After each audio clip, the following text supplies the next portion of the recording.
you.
5 drivers remain. One opportunity is left, and tonight, a champion will be crowned in the inaugural season of the 4Wide Racing ARCA series. The points are out of the window, the work has been put in, and it all comes down to the final shot at securing glory in 4Wide Racing history. The Atlanta Motor Speedway greets the Championship 5 as we welcome you to coverage of the final race in the 4Wide Racing ARCA Series season and the title event as we bring you live coverage right here on the KBueno Racing Network.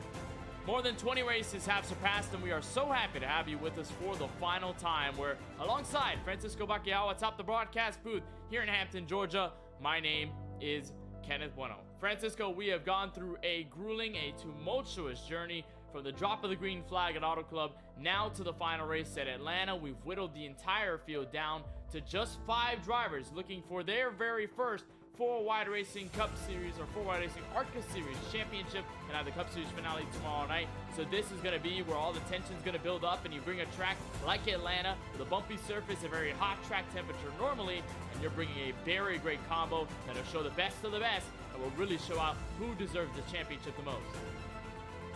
Very excited to be here, Kenneth. We're at the final race of the season. So much has happened in the last couple of months, but it all comes down to this one right here today. We have 5 drivers, each with an equal opportunity to come home with the championship, each looking for their first championship in this series, as we have debated that Kyle Benson had that incident in the end of the Talladega race, which will eliminate him from potentially defending his championship. So every driver in our Championship 5 is looking for their first one, and that first one is always the most meaningful, that special one, because it proves that you can indeed do it. And what a track to be at, Kenneth, the Atlanta Motor Speedway. This is still the old surface, so they haven't quite updated it yet. They probably will in a handful of months, so probably a little bit fitting that the last race of the season is probably one of the final times we'll get to see this old surface, but it'll probably give us one good show because we know what this track tends to bring us. Very old, very slick, very abrasive, and that's going to be shown all here tonight because these guys are going to be sliding the minute they finish that first lap of the race, because you have grip for about that one lap, then it all just starts to go. We also know which drivers are going to be part of this championship fight at this very difficult track. And all of these drivers have a very different route of getting into this championship 5. Of course, last week we held our regular season sort of ender in terms of going into the championship round. We had our final race in the round of 10, which whittled it down to the last 5. And these seem to be the final 5 that end up on the grid for this championship hunt. Joe Sanchez, multiple-time winner this season, is hot on the heels to capture his very first 4Wide Racing ARCA Series title in tonight's fashion from Atlanta. Craig Launslugger has picked up the pace rather quickly within the past couple of races. We saw him lock in via the win at the Nashville Fairgrounds Speedway. That was a very physical racetrack, a very physical race. Launslugger was able to overcome everybody. Curtis Kelly, who won earlier this season at the Myrtle Beach Speedway, he's going to be looking for some victory here at Atlanta to go for the entire title. Eric Schaefer in the 22, he's been really close to victory many times this season. We know how dominant he can be at various tracks across the calendar. He's going to be looking for not only his very first win, but his very first 4Wide Racing Championship as well. Tony Kimmett, the final driver to point his way in. We know his story. We know how he's gotten here. He's been very consistent, especially as of late. And he's pointed his way in. That's gave him the shot. And now he's got one more chance to try and redeem himself and show the 4Wide world that he can really wheel a race car and that he can be concluded as a champion. I want to talk about exactly, Francisco, how these drivers got here. Joe Sanchez arguably has been the biggest outlier, the biggest dominant force when it comes down to the entire grid, but you can't count out anybody quite yet because we've seen multiple strengths be showed by these drivers. We saw Sanchez's domination, but we saw Eric Schaefer's ability to control a pace in a race, Curtis Kelly's ability to show up in the clutch, Craig Launslugger's ability to hold off over long runs, and Tony Kimmett's ability to just show up in the end and be sort of a spoiler. So there are different stories and many different factors that pull in that clearly don't give us a clear champion favorite. We just have everybody all together with different strengths. Gonna show them all tonight. Yeah, different strengths, as you mentioned, and any one of them could be touched upon here tonight. It just depends on how the race goes and how the strategy falls when cautions occur and who decides to roll the dice. Ultimately, we'll see somebody at some point tonight roll the dice if it's not going their way to do something, because they rather at least take the chance knowing that they left it out on the table instead of leaving them this race with that maybe, what if I did this, what if I did that. Sometimes the best feeling in the world is closure, and if you're able to leave this race knowing you did everything you could, sometimes that's the best feeling, even if you don't win, because you know that you gave it all, and that's kind of what matters. But going into tonight, Kenneth, each one of these five, we've mentioned it right there. Joe Sanchez, 5 race wins on the season, very dominant, trying to see not only if he can get a 6th race win, but a championship. You don't have to win the race here tonight in order to win the championship. But not only do we know that these guys are very competitive, but in championship races that you and I have covered together, Kenneth, not just on KBueno Racing Network, but on other broadcast networks as well, we've seen where the championship guys elevate each other to the point where you have to win the race. So we'll see if that's the case here tonight, but it would not surprise me at all if we see those championship guys running up in the front, and a race win is what would take to make that happen. We've seen Joe Sanchez be very good at the abrasive racetrack, so you'll probably see his name up in the front. Colin Forster, and as I'm going to touch upon some non-playoff drivers here for a second, because they're going to play a factor. Colin Forster, Brandon T. Banks, Austin Reedy, they're covering up the top of the qualifying times at the moment, and if that stays as is, those are a bunch of non-playoff drivers going to be in the way of these championship guys, and they're going to be racing for the race win. They don't have any sort of compromises here, and we'll probably touch bases with that as the race goes. Definitely will touch bases on that, but you brought up a great point in the fact that you do not necessarily have to win this race in order to win the championship. Yes, with the competition that you are facing, if you're a Championship 5 driver, you most likely have to go out and win the entire race to deduce yourself as a 4-wide racing ARCA Series champion. However, you just have to finish in front of the other 3. You don't have to play points racing. You don't have to do any sort of diggly-dangling with all the point situations. You just have to be in front of them. Clear as day, you can simply put, just be in front of them, and you are a champion. But we may end up seeing one of the championship drivers up at the front of the field, and most likely being there at the last lap, right at the front of the field, trying to win the entire race, and of course the championship that goes along with it. Well, we touched base on Atlanta Motor Speedway, how rough it is naturally, but let's take a better look as to where we are in the virtual world as we go overhead with our KBueno track map, with images, of course, provided to us by Google Earth. This track opened back in 1960 and has been a host of NASCAR championships in recent memory, but has also, of course, played host to many regular season events, many thrillers when it comes down to this racetrack. Of course, the reconfiguration happened just this past year. They just finished construction on the brand new repave that'll change the entire dynamic of this 1.5-mile quad oval just a couple of weeks ago, but this is the old version before the repave. We do not have the new one yet on iRacing. It is a 1.5-mile, 2.4-kilometer quad oval intermediate racetrack with 24 degrees of banking in either turn, only 5 degrees on the straights. And this track did have a different configuration. It looked more like Homestead Miami Speedway before they reconfigured it into this quad oval that we are now renowned with today. This is going to be the stage for all the championship drivers to show their worth, and this is going to be arguably, Francisco, the biggest topic when it comes down to not only the skills of these drivers, but how they can apply it, because we've seen many abrasive tracks on the schedule. We've seen many smooth tracks on the schedule. Atlanta, though, really separates drivers who are good on these abrasive tracks, good under tough circumstances, versus drivers who may fold under the pressure. And regardless of the package that you may be running and the vehicles you're running, it is still a difficult racetrack to get a grip on of your race car, and it still wears the tires out incredibly to the point where you really have to slow down. So it doesn't matter if you're running the ARCA cars here, the NASCAR Xfinity Series, which you know they have that small spoiler, or the Gen 6 NASCAR Cup Series cars. We know the tire wear is going to be a factor here, and that'll impact how the cars drive. So despite the high downforce, low horsepower package we'll have for the Cup Series tomorrow night, we should still see some decent amount of separation occur on the long run, because tire saving is going to be one of the biggest factors that we've seen this whole season, apart from other abrasive racetracks like Darlington and Homestead. And it's going to show who can save the tires. The package will only help you to a certain point. At the end of the day, it's got to come down to the driver.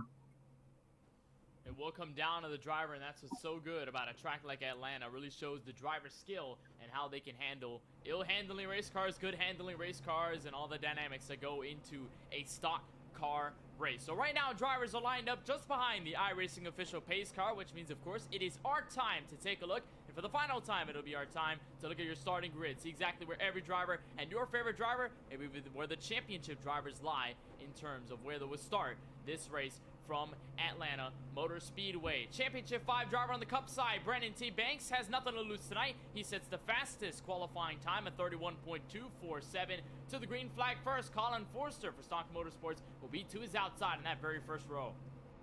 Austin Reedy's going to be lining up in that second row. He's a non-playoff driver alongside a Championship 5 driver, Eric Schaefer, who appears to be the highest starting of those 5.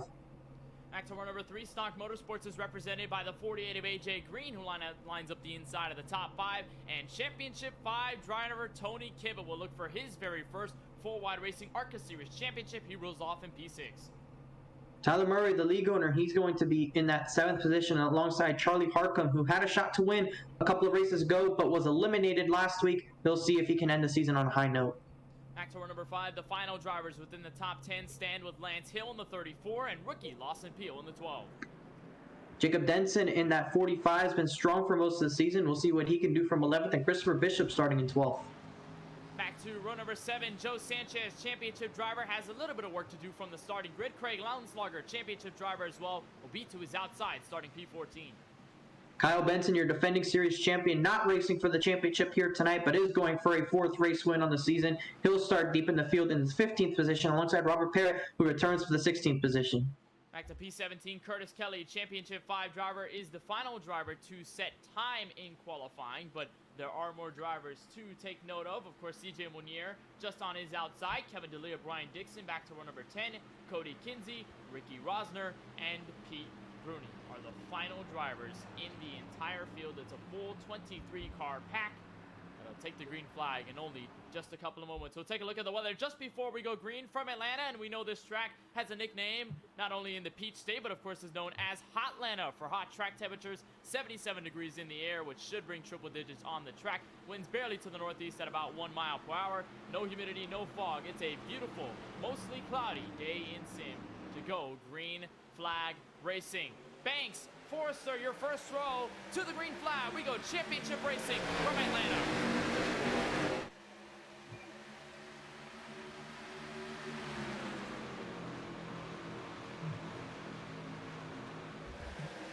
You see your top 2 still side by side at the front of the field, and it looks like Austin Reedy's going to go to the inside, take him 3 wide, trying to waste no time finding his way to the front. You see AJ Green is down in 4th. They settle that out at the front of the field. Tony Kibbett settling out in P5 at the moment. He kind of laid back there on the start. I'm kind of curious as to what the strategy was behind that, but as we complete lap 1, so far so good, and everybody's clean. Colin Forrester immediately takes control of the race, so makes quick work here of the 88 of Brandon T. Banks, although he's not gone quite yet. AJ Green has moved into 3rd. Austin Reedy leads away in this 4-car breakaway for P4. And it sits right now, Tony Kibbett, the highest championship 5 running driver. He sits just in front of Lawson Peel, who's trying to take advantage, and everybody fans out. One of the beautiful things, Francisco, about this Atlanta Motor Speedway in the sim is that you can take any line and still be relatively fast. That is very true, Kenneth, but as this long run continues, if we stay green, you'll see people start to migrate towards this line where you see Colin Forrester running. That line becomes progressively faster than the bottom because of the throttle control, the inputs that you have to make, the way you can carry the momentum on the outside when the tires are worn. We'll see that come more into fruition towards the latter portion of any sort of green flag run. Right now, you can see the lanes are kind of even. Advantage sort of to the bottom because it's still the shorter way around the racetrack when you're this close to full throttle. But as you can see, Brandon T. Banks losing a little bit of momentum, having to do the slide job. That's going to allow the 99 to get back to his outside. But going into turn 1, it seems the 88's going to clear him if he's able to slide up in front of him and protect that outside line. That should be the race lead back towards the 88. I don't think the 99 is going to try a crossover. Actually, he's going to look to the inside. He's going to have position there, and once again, they're going to stay side by side through 3 and 4. Forster trying to once again take the lead away. Banks trying to hold strong on that P1 spot. Now he's on the outside. It's a switcheroo, and Stock Motorsports is with strength in numbers just a bit because AJ Green is not too far away, but now he's under fire from the 11. So 2 by 2, 2 rows deep as the 4 cars at the front of the field have now seamlessly pulled away from what is now 5th place, Tony Kibbett. He's got control of this second pack here, and it's fizzled out just a bit. Lawson Peel, who was just behind this 7 a couple of laps ago, has now fallen back to what seems to be P10 on the board. And And then we've got Charlie Harcum, there's Tyler Murray, Lance Hill, all of the non-playoff drivers at the moment working forward for position, just trying to make sure they get settled into a rhythm quite early. But it seems like the leaders, Francisco, I mean, we know they got nothing to lose. We know they're not running for a championship, but they're running as aggressive as ever, and I think we like to see that. I think they're just trying to have fun, Kenneth. If you put everything into context as to what's going on, it's the last race of the season. It's Atlanta Motor Speedway, a driver's track. It's also, if you look at your calendars, December 28th is the last race of the 2021 year. I think everyone wants to try and finish with the bragging rights of the last winner of the year before we go, not into our off season, but as we quickly approach the 2022 calendar year, Kenneth. And if we reminisce on what has been this fantastic 2021 year, broadcasting this series, the ARCA series, the Cup series for 2 seasons as well. A lot of stuff has happened up here in the booth, and I'm glad that we've been able to share the commentary, the great racing that we've seen, and on my part on a couple of occasions out there on the racetrack with these guys, because if you think about it, there's been a lot of great memories made. Of course, this was the first season that we do broadcast this ARCA series campaign. Of course, last season it was the trucks that they used. Kyle Benson was the champion there, but of course, definitely welcome to have the 4Wide Racing Camp have a season broadcast on the KBueno Racing Network, and definitely delighted to hopefully continue the partnership in the future. There's a battle right now for P8. That was a quick pass by the 45 of Jacob Denson. Him and Charlie Harcum, 2 of the rookie drivers in this series. Not necessarily uncommon with the theme that we've carried through in the entire campaign. The rookie drivers sort of taking the veterans by storm and taking the entire season by full force in terms of getting wins and being very competitive at the front of the field. But now here comes Championship 5 competitor Joe Sanchez. And this, Francisco, this driver right here, arguably the most dominant driver out of anyone in this entire season, has gone through 5 wins on the campaign. His most recent coming last week at the Talladega Super Speedway, has hundreds of laps led to his credit. And that 55 looking for a coveted 4Wide Racing ARCA Series title. It would be his first. Looks like everybody else in that Championship 5 grid. But this one will mean a lot considering his entrance to the 4Wide campaign happened last season on the Cup side. Got close to a couple of wins. It's not there. This would be sort of the icing on the cake, if you will, to go out here, not necessarily win, but go out there, perform well, and he'll be a champion. Everybody would know his name. It's been a solid effort so far from Joe Sanchez. He started, I believe, in the 15th or 16th position, and he's already worked his way into the top 10. You see him in that 55, that same paint that he's run all season, but tonight, for a difference, he's running those yellow 55 numbers, probably 55 yellow colors to make it visible to the racetrack, make everybody aware that he is a championship driver. But also, if you look at the font that 55 is running, it's the Hendrick Motorsports font, similar to what Jimmy Johnson and Jeff Gordon have ran on their respective race cars in that yellow, making it iconic. Maybe he's looking at those NASCAR legends and hoping that a little bit of similarities to them will bring him some luck going into this race tonight.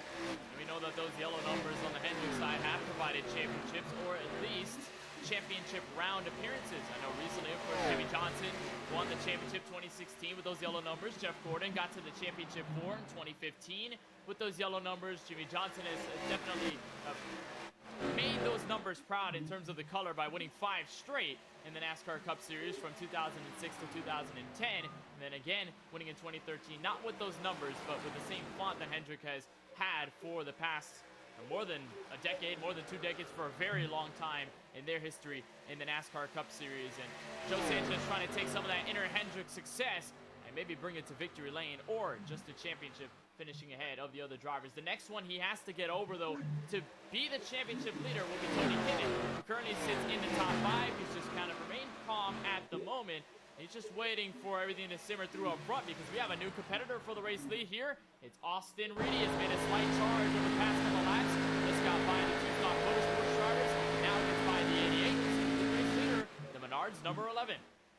That's something we've seen out of Austin Reedy all season. We've known he's had the long run pace, but just terrible luck has stricken him to where he hasn't been able to get race wins. At least in the ARCA Series, he had one race in the Cup Series not too long ago at the Texas Motor Speedway where it all finally worked out for him. He was able to strike a race win there, but right now showing that he's still very much a fast driver and able to save his tires going out and taking the lead relatively early on in this race. But at this point in the run is where you start to see those that save tires versus those that maybe use them up. We saw Banks, we saw Forrester, they were battling hard at the start of this race. It looks like they're starting to slip back just a little bit. Tony Kibbett maintaining that 5th position, still your championship leader, but he has to keep an eye out in his mirror, not for these guys, but because of who's behind them. That 55 of Joe Sanchez crept up to this battle. There you see him right there behind those 3. He's going to eventually probably get by them and start to set sails on that 7 car. It's still early in this race. Kenneth, we're on our way to complete our 15th lap of the race, but if this race continues going green as we've seen it, then it's going to come down to tire saving, and we know that at abrasive racetracks, that's been the 55 strong suit. And also has been the strong suit of the driver you're on board with right now. 13 of Craig Lonsberger watches his way into the championship by via the win, as we mentioned earlier in the broadcast. The win at the Nashville Fairgrounds Speedway. Of course, so it's an abrasive track. It's a short track, of course, way shorter than the Atlanta Motor Speedway, but it is still a driver's track, still a track that you really have to be physical with. This could play into Craig Lonsberger's strong suits, because you could look to another abrasive track in Darlington Raceway, in which he performed well. Did not get the win over Joe Sanchez when they went toe-to-toe for the checkered flag over there in South Carolina. But the 13 was a force to be reckoned with. And again, much like everybody in the Championship 5, he's driving for his first ever 4-1 Racing ARCA Series Championship, his first ever in 4-1 Racing history for him. As he tries to defend against Charlie Harcum, he's trying to catch up to fellow competitor Joe Sanchez, who now has moved up to 8th.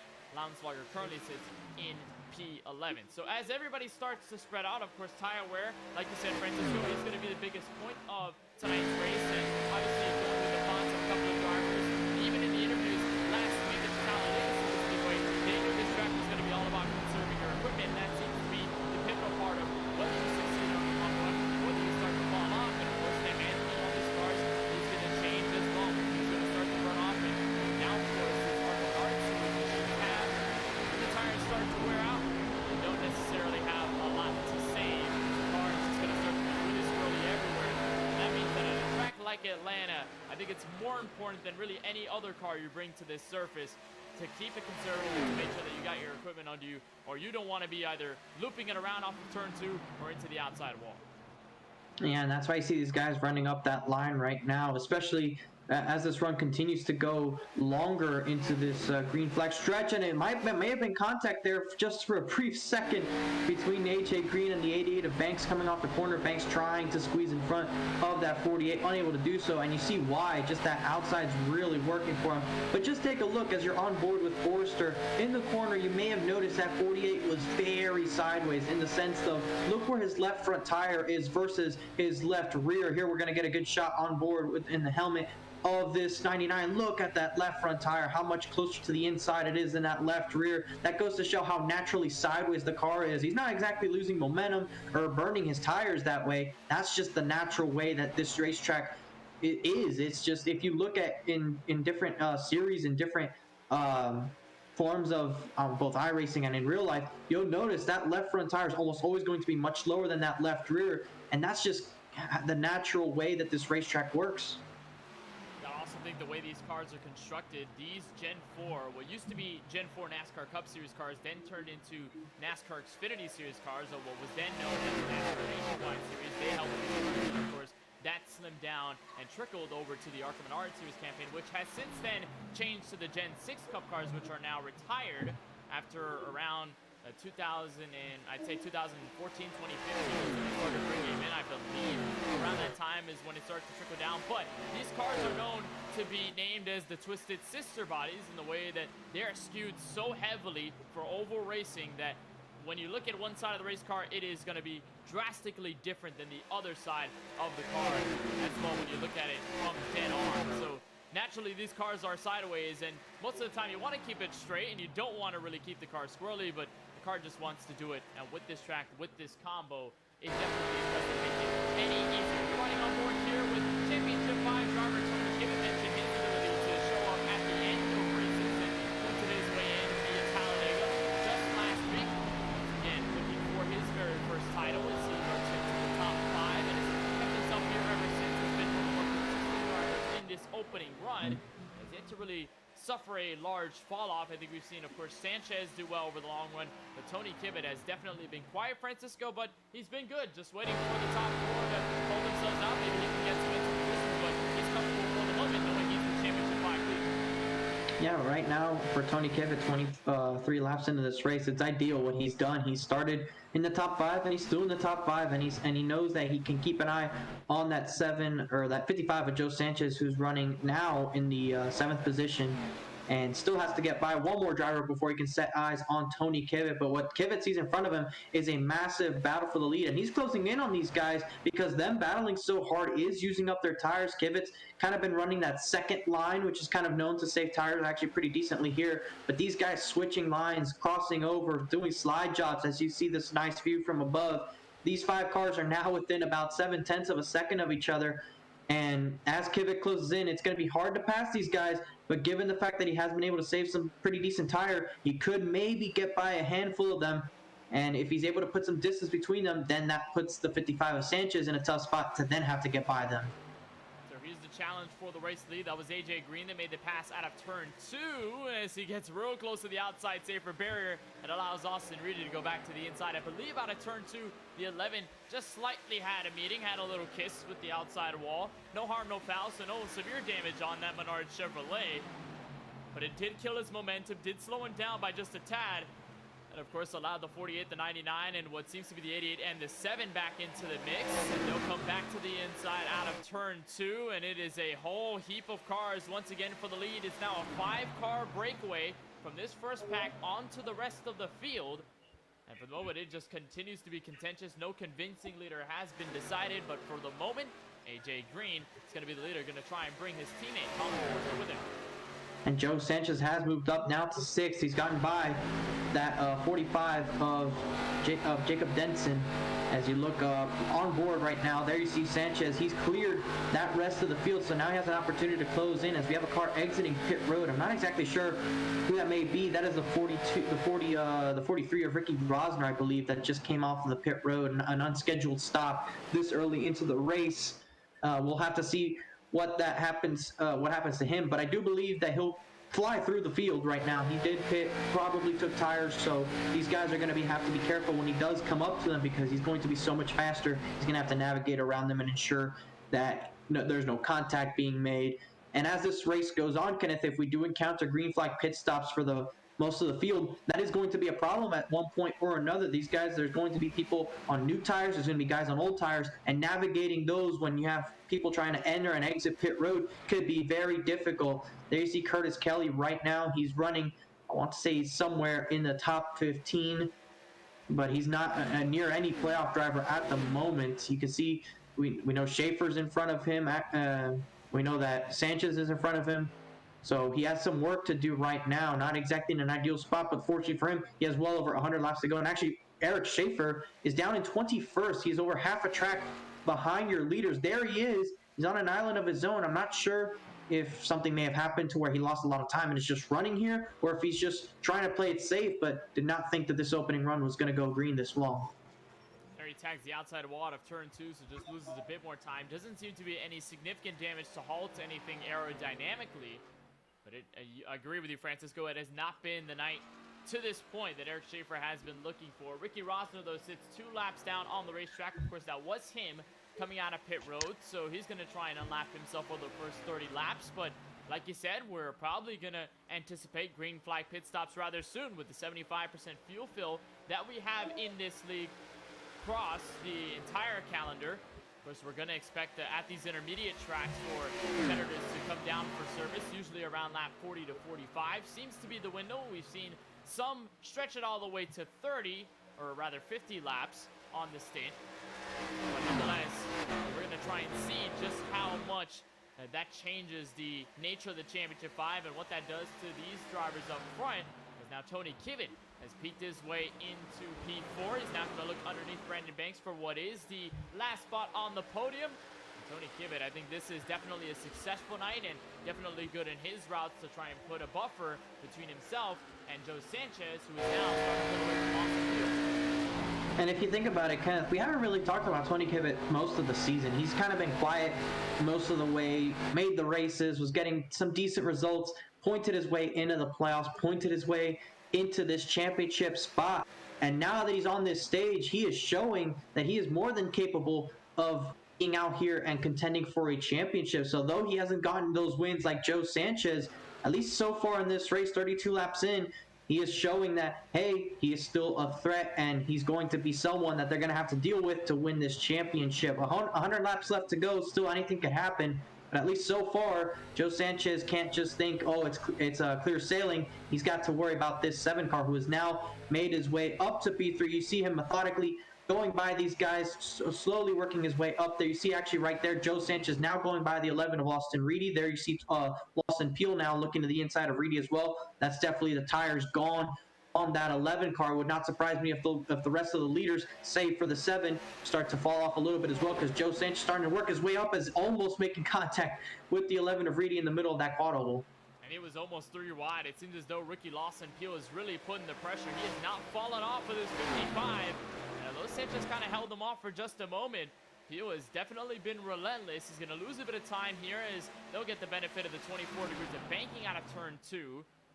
But the 12 of Lawson Peel definitely is not making Sanchez's life any easier here, especially when it comes down to the fact that he is still behind Tony Kivet, and Tony Kivet is starting to catch up to the race leaders. Now he pokes his nose underneath second place Colin Forrester, and he is only a couple feet away, Francisco, from taking the lead outright and leading this race. And when we talk about this type of championship scenario, the playoffs, when it was introduced in the NASCAR Cup Series back in 2014, and how it's been ever since, you don't necessarily need to win the most races. You don't even need to win a race in the entire season. You just need to find your way through the playoffs, scrapple your way to the championship round, and then just be the better car out of everybody in the field. Be the better driver at the end when the checkered flag is fully waved. 2 of these Championship 5 drivers have not won a race in the entire season. Eric Schaefer, he's been close, but he couldn't get one to his name throughout the entire season. Tony Kivet's been the same. He's had some bad luck. He's failed to put some races together, unfortunately, due to some of the bad luck, and he hasn't been able to get to victory lane. Meanwhile, the other 3 in Launslager, Kelly, and Sanchez have all won a race at least once. So Kivet is trying to play the system to the best way he can, and as he got around AJ Green, championship leader becomes race leader. To the front of the field. Not often this season we've seen this 7 car come out front, Kenneth, but you know what they say in sports, there's no better time than the peak at the very end, and that's exactly what he's doing right now. He saved his best possible performance towards the very end. You see Joe Sanchez actually struggling a little bit further back in the field. You see he had to lift there off turn 2. It's going to leave him susceptible to that 46 of Charlie Harcum going into turn 3. Harcum kind of laying back. Sanchez now in the 6th position. He did get passed by Lawson Peel, and you see right now he's just not exactly able to keep up with that 7 car. It looked promising about 10 laps ago for this 55 to maybe get up there and start to race him for that championship lead, but at the moment it is swapped, and you can see right now that 7 is starting to pull away from the rest of the field. Definitely saved his tires pretty decently, and with pit stops 5 to 10 laps away from occurring, this is definitely a good time to go up front if you're Tony Kivet. And Kenneth, you know, before we went live, news struck for sports fans that NFL Hall of Fame coach John Madden has unfortunately passed away. He passed away on Christmas night, and news broke out today just a little bit before we went live. So, you know, just wanted to take a moment to give a shout out to the Madden family. They've been a historic name in the Raiders franchise and NFL history, and we wish that family good luck in this holiday season. Of course, our thoughts and prayers with the Madden family as they suffered the loss of John Madden. And of course, I know the football community, the entire sports community is definitely in shambles. They're definitely grieving this loss tonight. Although it happened a couple of days ago, the news did break out not too long ago, just about, I'd say, an hour or so before we got live here on the KBueno Racing Network. So again, thoughts and prayers to that family. We wish them all the best moving forward. At the moment, you're watching the race lead Tony Kivet pull away from everybody else, but it's everybody's second on back that has been fighting for position, most notably Ricky Lawson Peel. We saw him take victory in the Cup Series at the Richmond Raceway not too long ago. That's been his one and only win in 4-wide competition, but he's looking to change that tonight, and we know just how strong this rookie has been. I think Francisco, he's definitely got one of the better cars over the long run, because as the top 4, who were once Austin Reedy, AJ Green, Brandon Banks, and Colin Forrester, they pulled away at the opening stint. Now they're starting to fall off. Kivet has taken advantage. So was Lawson Peel. Remember, he gave Sanchez a bit of a hard time just before he got to this group, but Lawson Peel definitely is showing out before we get to green flag pit stops. Yeah, he's going to slide up, get right next to that wall, use it to his advantage. We've seen him come alive in the long run, and that's exactly what we've seen Kvyat do. That's exactly what we're seeing Joe Sanchez do to a smaller extent. But being fast on lap 5 of the run means you're probably not going to be fast on lap 35 of a run, and we're seeing that be the case. These guys that were up front battling, pulling away from the field have kind of fallen off a bit, and that's allowing these guys who have saved their tires to work their way up towards the front of the field. We did have a pit stop about a lap and a half ago. It was the 45 of Jacob Denson. He's just now exiting turn 2, merging onto the racetrack. You see him right there. Definitely pitted much earlier than most of the field is going to. There you see now, I believe that is the 22 of Eric Schaefer. So actually, no, it's the 46. They have a similar paint here tonight. The 46 is in pit road. There you see the 22. So now the second car has decided to make its scheduled green flag pit stop. And there you see championship contender Joe Sanchez has made his way onto pit road. So he's going to be the first one to bite the 13 of Lawn Sluggers. Actually, Sanchez is going to miss the stall. Sanchez is going to go way wide of the stall. He's going to try to park it as best as he can, but this is going to lose him so much time as the 13 of Landslager, the championship competitor, is just behind him.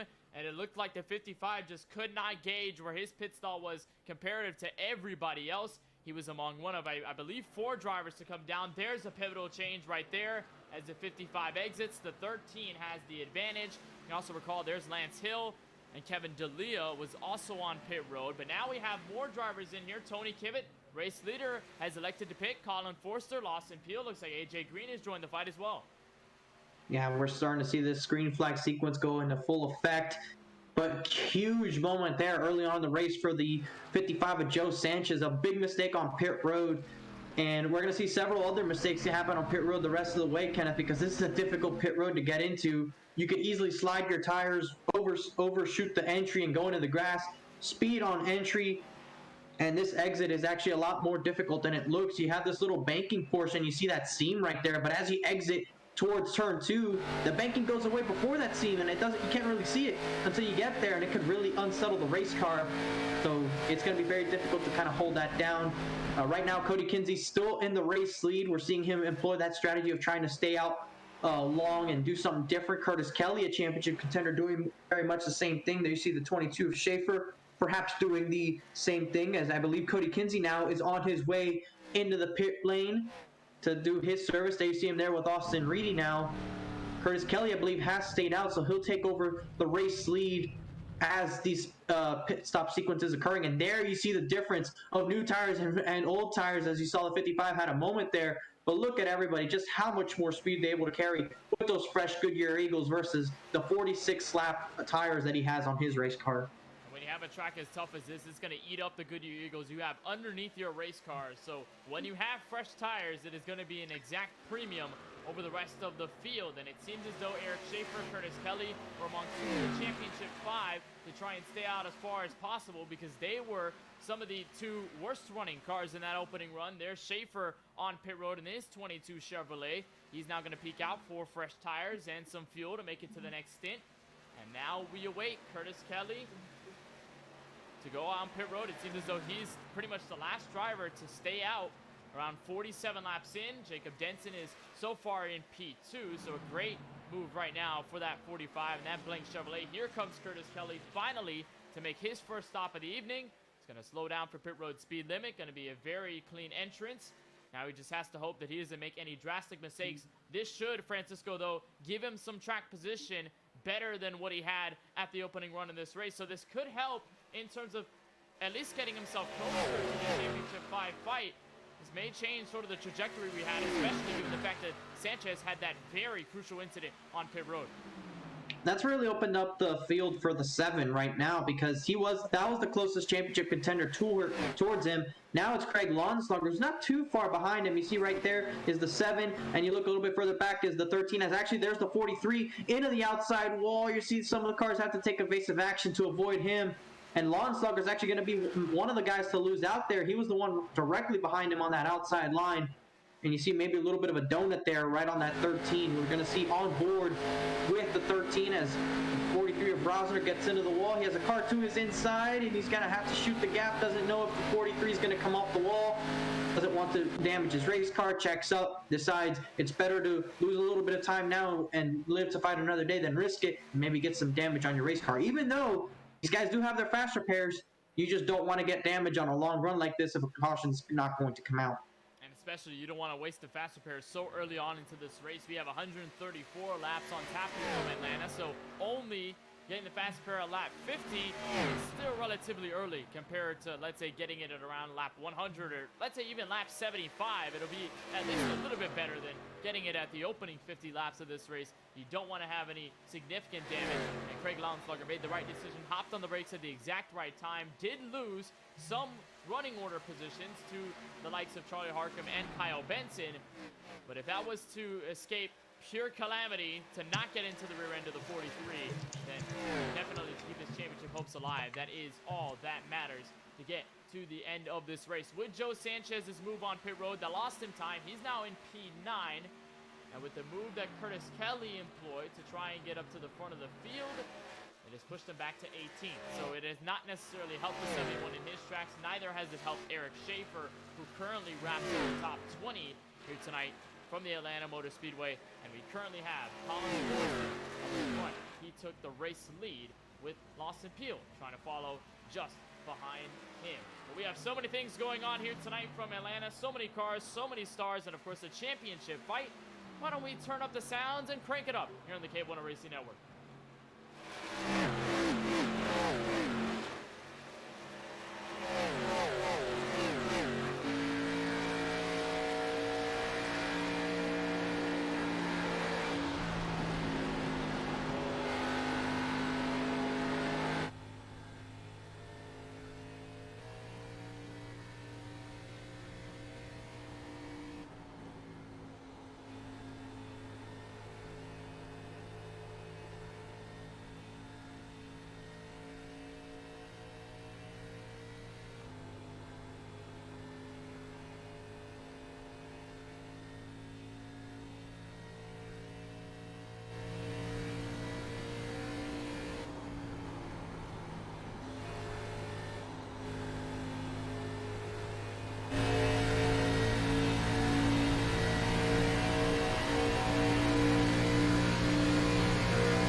The glorious sounds of the V8s roar around the Atlanta Motor Speedway. Colin Forster, as you look right now on your screen, he is your current race leader. Lawson Peel has yet to make a solid challenge to this 99 car. He currently sits only about a half a second short of the race lead.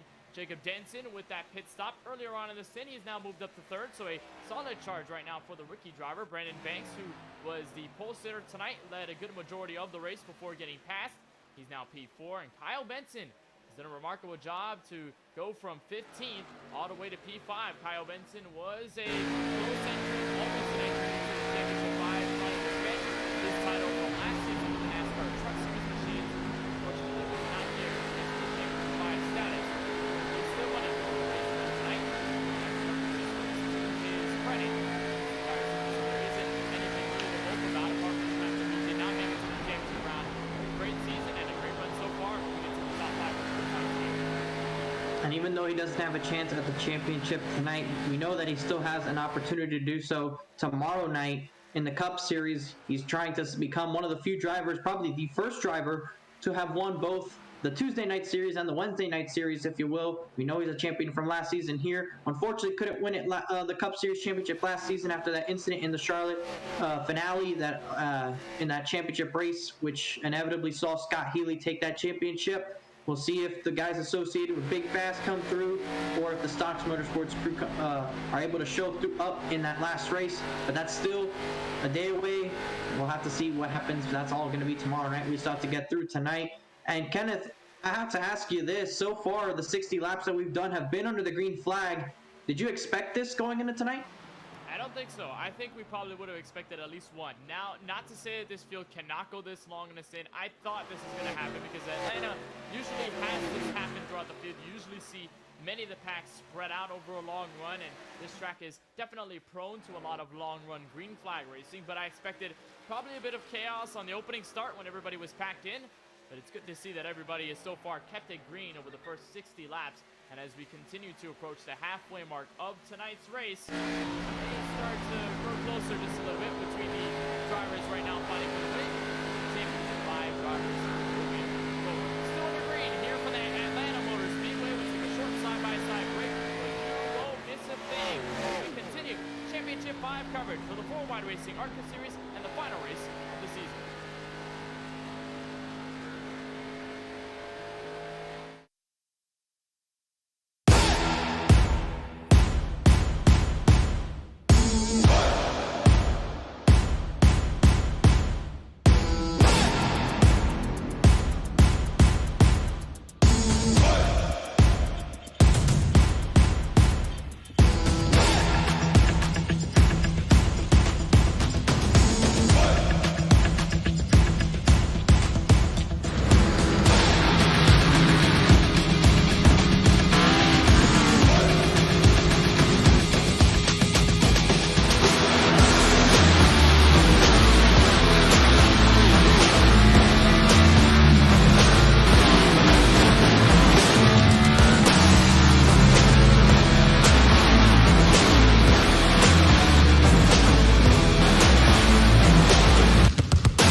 iRacing is a sim racing game that combines a true-to-life racing experience with an online community of virtual racers from all around the globe.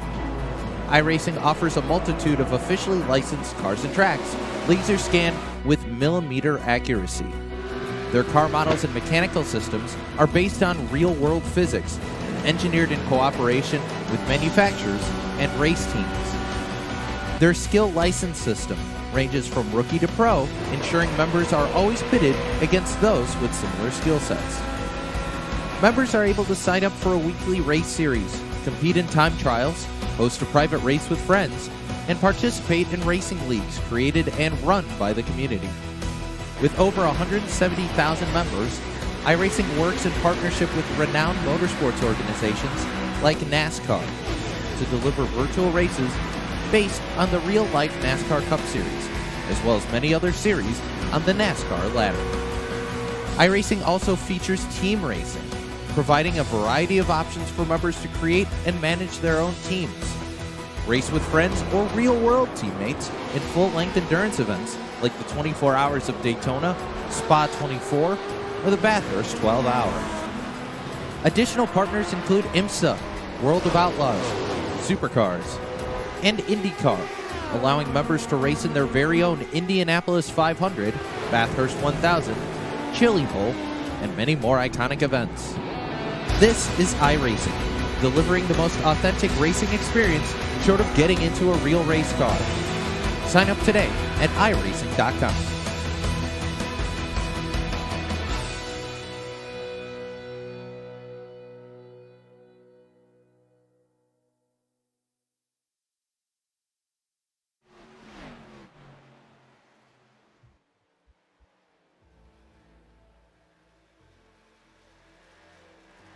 Welcome back to coverage of the final race of the 4-Wide Racing ARCA series from the Atlanta Motor Speedway. We're atop the broadcast booth on the KBueno Racing Network. I'm Kenneth Bueno alongside Francisco Bacallao. We currently watch the aftermath of our first round of green flag pit stops. Colin Forster for Stock Motorsports has accrued the race lead in the process. Lawson Peel has followed suit in second. It's about almost a second between them.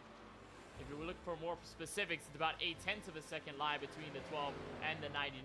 Brandon Banks currently holds covet of P3. Kyle Benson has moved up to P4 after starting 15th tonight. Jacob Denton with an early pit stop on the green flag stretch. He is now sitting as the last driver in the top 5. Tony Kibbett is not too far away, though. He is the championship leader so far at this point in time. And Francisco, it's definitely been impressive to see what the 7 has done over the first 70 laps of this race. And he's starting to get more positions on it. And especially with the incident regarding Joe Sanchez on pit road missing his pit stall, and with Craig Lundslugger starting to fall off over the long run like we talked about over break, Kibbett is looking stout at the moment as he gets by the 45. Yeah, we were talking about this under break, Kenneth. We did not exactly see this coming out of the 7. It's not that it couldn't have been possible. It's just we've seen how the season's gone for everybody, and you sort of just make predictions based off the racetrack, the way the season's gone, and we just did not expect to see the 7 come out here and basically show up every championship driver. He's been basically atop of the championship standing since the drop of the green flag, having had a good qualifying session and caught up to the race leaders, led some laps already. And right now he is a little bit further back in terms of the relative race for the lead, but already pulling a gap on Craig Lundslugger, well over 2 seconds. Of course, you mentioned the mistake by the 55 of Joe Sanchez on pit road. It was a major mistake. Fortunately, it wasn't a pit road speeding penalty or anything like that, but he is down in 10th. Curtis Kelly has been struggling. He's down in 14th. The 22 of Eric Schaefer, the other championship contender, he's down in 17th.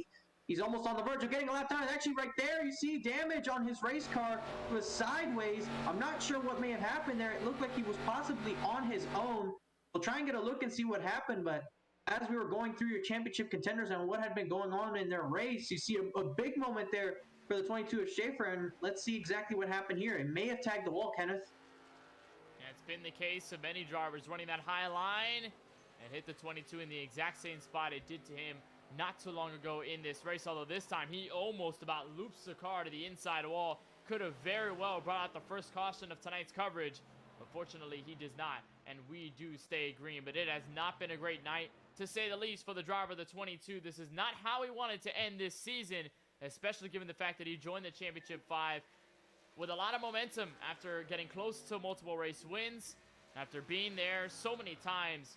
At 22, definitely not in the spot that he wants to be in P17. And like you said, Francisco, he is basically close to being on the verge of being a lap down here at the Atlanta Motor Speedway, and that is something you do not want to try and crawl out of. Lawson Peel has caught up to race leader Colin Forster. He's cutting the gap, and last time by, he said almost a 0.2 of a second faster lap than Forster did. 33.3 out of Forster, a 33.1 out of the driver of the 12. So Lawson Peel is starting to use tire saving to his advantage. He's starting to catch up. There's a lap car, Ricky Rosner, giving it a bit of draft support. But the rookie trying to slowly catch up to the other rookie for the lead. Yeah, right now we've seen Peel do the same thing in the first run where he was able to catch up to these guys and really work the tire saving to an advantage. And I think why Forster's still ahead in this run compared to that first run, he's not battling anybody as massively as they were in that big pack of a 4 or 5 car battle for the lead. So he's able to save his tires better now. by default, if you don't save your tires better when you're running by yourself, then you're probably doing something wrong. But Forster able to do a better job saving tires because he's not in a big battle for the lead. So that's probably what's taking Peel a little bit longer. But the natural saving of the tires, plus the fact that Peel did wait a little bit longer to come down pit road, is why he's been able to close in the gap. And as we approach lap 85 or so, it is going to mean that's probably where pit stops are going to happen. And Kenneth, we're going to be in an interesting situation here. This race has gone green so far, knock on wood. If we do go to the next pit stop window, everyone is going to be about 5 laps short on fuel from being able to make it to the end. So now I ask you this.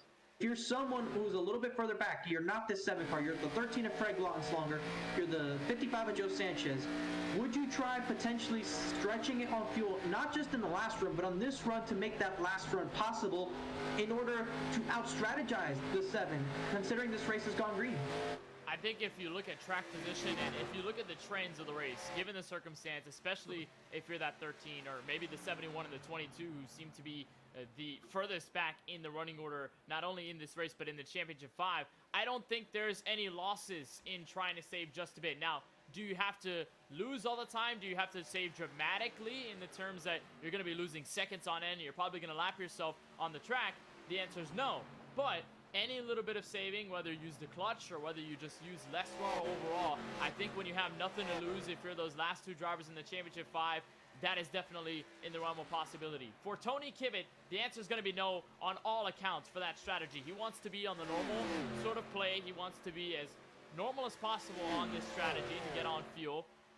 But for the drivers behind, if they want to try something different, this is the opportunity to do so if they're looking ahead. Lawson Peel now looks to the inside. That's Colin Forster. He's taking advantage of, and Lawson Peel becomes another new race leader. In tonight's Atlanta finale, they're trying to get around what's going to be a lap car here in league owner Tyler Murray. Going to make rather quick work of him in 3 and 4. And so the Budweiser Chevrolet is the king of beers and the king of the front of the field. As we get to lap 80 of 134, already well past halfway in this season finale, we'll take a look at our race summary, which is of course brought to you by Supermix. Lawson Peel just took over the race lead not too long ago. He is commanding the field so far as of lap 81. We've completed 80 laps, 54 laps remain here from Atlanta, Georgia. We've had 11 lead changes, that being the most recent. And like we've said time and time again, no cautions on the racetrack here so far. That is your race summary presented by Supermix.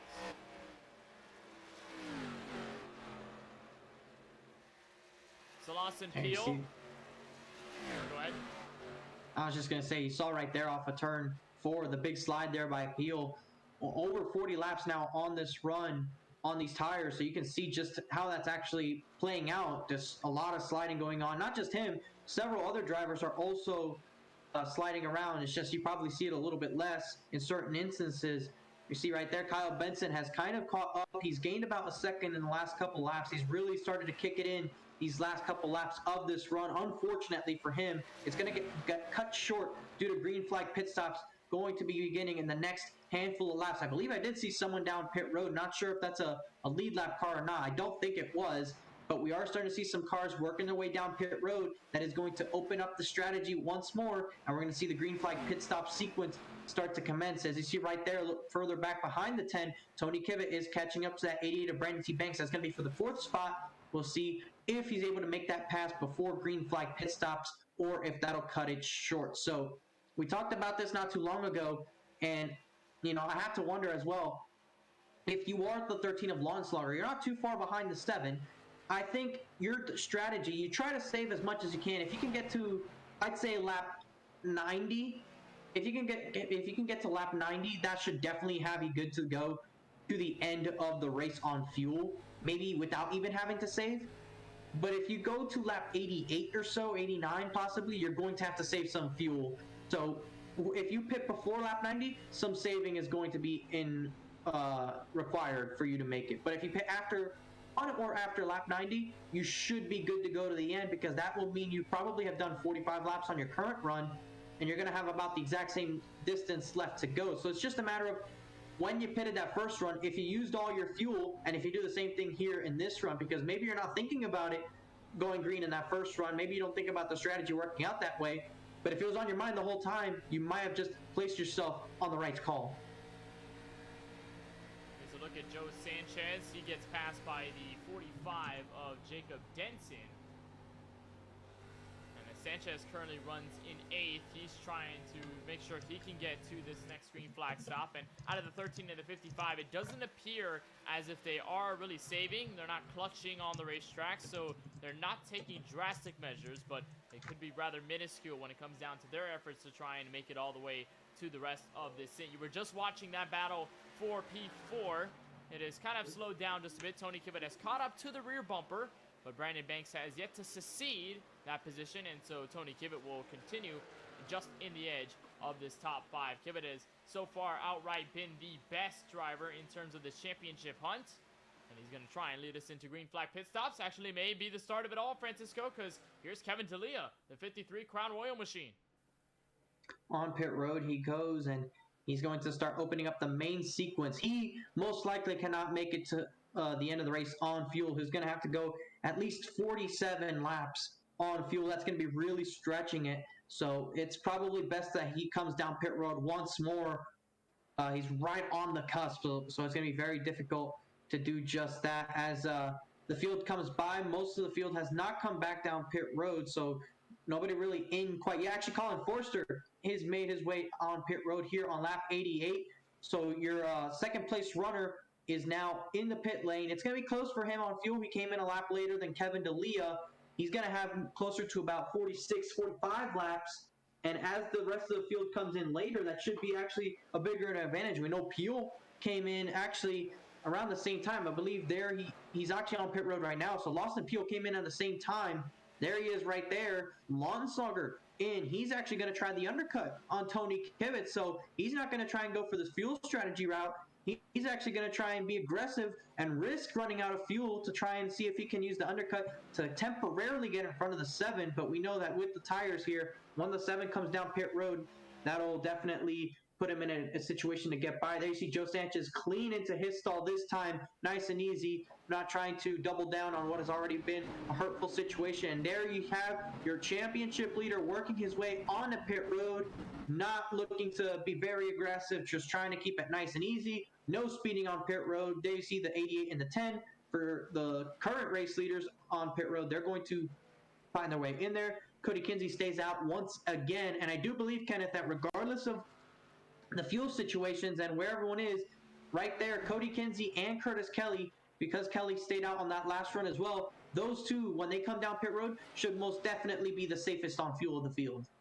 Definitely will. We'll try and anticipate when these two will come down. As for Kinsey, it's going to be right now, so he's going to be on the brakes, rather slow going into pit road, but he's going to make it regardless. Curtis Kelly will aim to see if he's the next one to strike down pit road. Answer is going to be no, so he'll stay out once again. He will accrue the race lead. Eric Schaefer is going to be another driver here to stay out. He's on 44 lap-old tires. That's his entire stint for the moment. And so we'll watch him. We'll watch him like a hawk. We'll see if he changes anything with his strategy. For the moment, that 22, who has definitely not been on the positive side of the championship field all night long, may look to change the trajectory of this entire race and may look to try and maybe out-strategize the others, play a game of chess here at Atlanta Motor Speedway and be able to win the championship. Not necessarily win the race, just be able to stay ahead of the other 4. So as you watch everybody cycling through, Colin Forster should be the driver to take back the race lead. Lawson Peel took it over the long run before we had this second round of stops, but the 99 has done a great job of putting himself at the front, and now we'll cycle back. He's net P1 for the moment. Charlie Harcum currently holds in second, although he has 9 lap-old tires. So the difference between him and Peel is going to start to show rather significantly, and we'll have the driver of the 12 maybe at this point in time close in on that driver and potentially take over P2 and maybe aim for Colin Forster once again like he did in that last run. There's the 22 Schaefer. He comes down for 4 fresh tires and fuel. Curtis Kelly now the next one to step down. We saw Cody Kinsey do so just a lap ago. So the final batch of drivers here, Francisco, for the Championship 5, making their potential penultimate stops in this race. They're going to be good to go. They're for sure going to have enough fuel to go the rest of the way. At this point, they're going to hope to try and stay on the lead lap and then maybe get a yellow. They're just too far back to really do something on their own. There's people on their same strategy. I believe Tony Kibbett should be good to go to the end. But speaking of Tony Kibbett, He has lost the championship lead, Kenneth, to the 13 of Landslager. We mentioned Landslager undercutting, and he's done just that. There you see him right there in the group of cars. That's the 22 of Schaefer around him, the 42 Bishop. There you see the 88 of Banks, the 12 of Peel. You have to go a little bit further back to find the next car or position. That's going to be AJ Green. Then you find the 10 or the 7 of Tony Kibbett in the 10th spot. There's Joe Sanchez behind him, but Sanchez pitted before the 7, so I shouldn't expect to see this 55 close in on the 7. But with the 7 having fresher tires and having the pace advantage over the 13 in this race, Kenneth, with 40 laps to go, it's going to come down to Tony Kibbett catching and passing the 13 of Landslager should this stay green. And the difference on tires here, Francisco, is only 2 laps between those two competitors here. So we're not sure if the difference is going to really make that big of an effect when it comes down to the 13 keeping his position. We know that the 13 has been notorious, especially at these tracks. Given the circumstance, he's been rather well on saving tires, although the 7 has definitely been better when it comes down to having track position and, of course, just having the headway over everybody else. This may be the game changer, though, with the 13 trying to undercut, trying to do something different. Tony Kibbett, whether he can catch up, we'll just have to find out. And does he get put under pressure by the 55 of Sanchez? We know that Sanchez had a rough time trying to catch up to the 7, so he'll probably make sure that it's going to be a rough time for the 7 to catch up to the 13, and the 55 will try to aim for easy work around this Coca-Cola Jack Daniels Chevrolet. So as the lead has changed hands, it looked to be Jacob Denson who took over an FP1. So instead of Colin Forster, it would have been the 45, but due to the fresh rubber, Colin Forster for Stock Motorsports is back at the front of the field. And also, just to note, we have currently 16 cars on the lead lap. The first driver 1 lap down is Championship 5 driver Eric Schaefer. Curtis Kelly is bound to be in the same fate. Unfortunately, Francisco, these two drivers have not had the greatest of nights for Atlanta, and it may get worse if they get put a lap down. Actually, the 71 has unlapped himself. Remember, he was one of the last cars to come down pit road, so he's using fresh tires to get by the leader. So he's unlapped himself. He's now on the lead lap. The same thing will be said about the 22 of Schaefer. He'll eventually find his way past these race leaders with the fresher tires, or should be able to anyways. But even if he can't, he is in lucky dog position, and he needs to hope for a caution flag reasonably soon, because if you get it too late, then you can't do anything with it. You're going to need it probably in the next 20 laps to really do something about it and maybe actually have an effect on what the race is doing. But right now, Lautenschlager, remember, he pitted a little bit early. We know he's going to be a little bit tight on fuel. We're not sure exactly how close. He came down pit road, I believe, on lap 88 of the race. So that means he's going to have about 46 laps on this stint to do. We've seen guys do 46 laps, but it's really stretching it. We don't know what it's going to do to the tires. We don't know how long Lautenschlager can run laps on 46 lap tires. But what we do know is that in that last run, I believe Kibbett was able to gap the 13 by about 4 seconds through the entirety of the run. And if that holds true this run as well, that should mean that we'll have a battle inside 10 laps to go. So don't go away. This championship fight is still far from over. We're coming down to the final 34 laps of this race as the leader, Colin Forster, crossed the line. We start lap 100, and that means we are in crunch time. Craig Lautenschlager has taken over the top 5 spot, just got around the 88 of Brandon T. Banks, who was our pole sitter earlier in this race on the starting grid. He's got Kyle Benson to catch, and then, of course, Charlie Harcum, Jacob Denton, and, of course, race leader Colin Forster, although Forster has brought it up to about 2.5 seconds on Jacob Denson, and the distance between himself and Lautenschlager sits a total of 9 seconds on the racetrack. So the field, although it was thinned out in the opening, I'd say 45 laps, it is thinned out extremely over these last 100 laps, and especially over that second round of green flag pit stops. And if we have another one, or if we have a different scenario, it could potentially shake up the field even further and make the distance a lot harder to overcome. There's the battle for what is P9. This is not for the championship, as Lautenschlager has control of it. But let's say Lautenschlager falls off over the long run. These two may be in contention, and Sanchez has been there. He's just yet to find the space, yet to find the momentum or the speed to get around him, but he's got him in his sights, and I think that's the most important part for the 55. You have to ask yourself as well, Kenneth, we noticed on pit road on both green flag pit stops, Kibbett was very conservative. How conservative is too conservative when you're entering pit road? It might just put you in a situation like we see him right now, because we've seen the big advantage he's had in terms of the track position. He's managed to lose as much time as he has. And maybe you wonder, maybe he's taking it nice and easy, trying to make sure he doesn't speed, but maybe to a fault. Maybe it's allowed him to be in the situation where he has to go run down this 13 whilst the 55 is right behind him. So we're not sure exactly how much he was pushing it entering pit road, but one thing we do know is the 13 was definitely trying to do so, and that's put him in the championship lead in the P5 position at the moment, with Banks and Peel right behind him, trying to see if they can pounce through. And you know, Kenneth, we talked about it at the top of the show, the non-playoff drivers. There's a sandwich of cars between your first and second championship driver, and we'll have to see if and when Kvyat catches up to this group. How will they race Kvyat? Will they know that he's in the championship battle with Lonsdottir, having Lonsdottir in their windshield, and do they just let the 7 go, or what exactly do you think they'll do here, given the circumstances?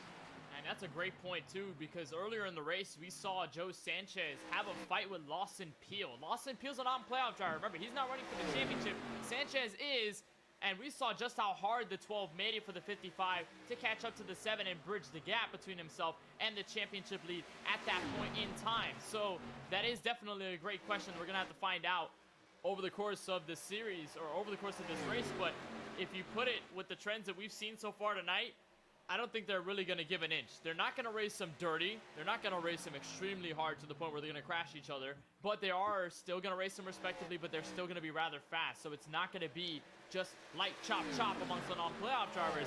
It's going to be a dogfight to get around them.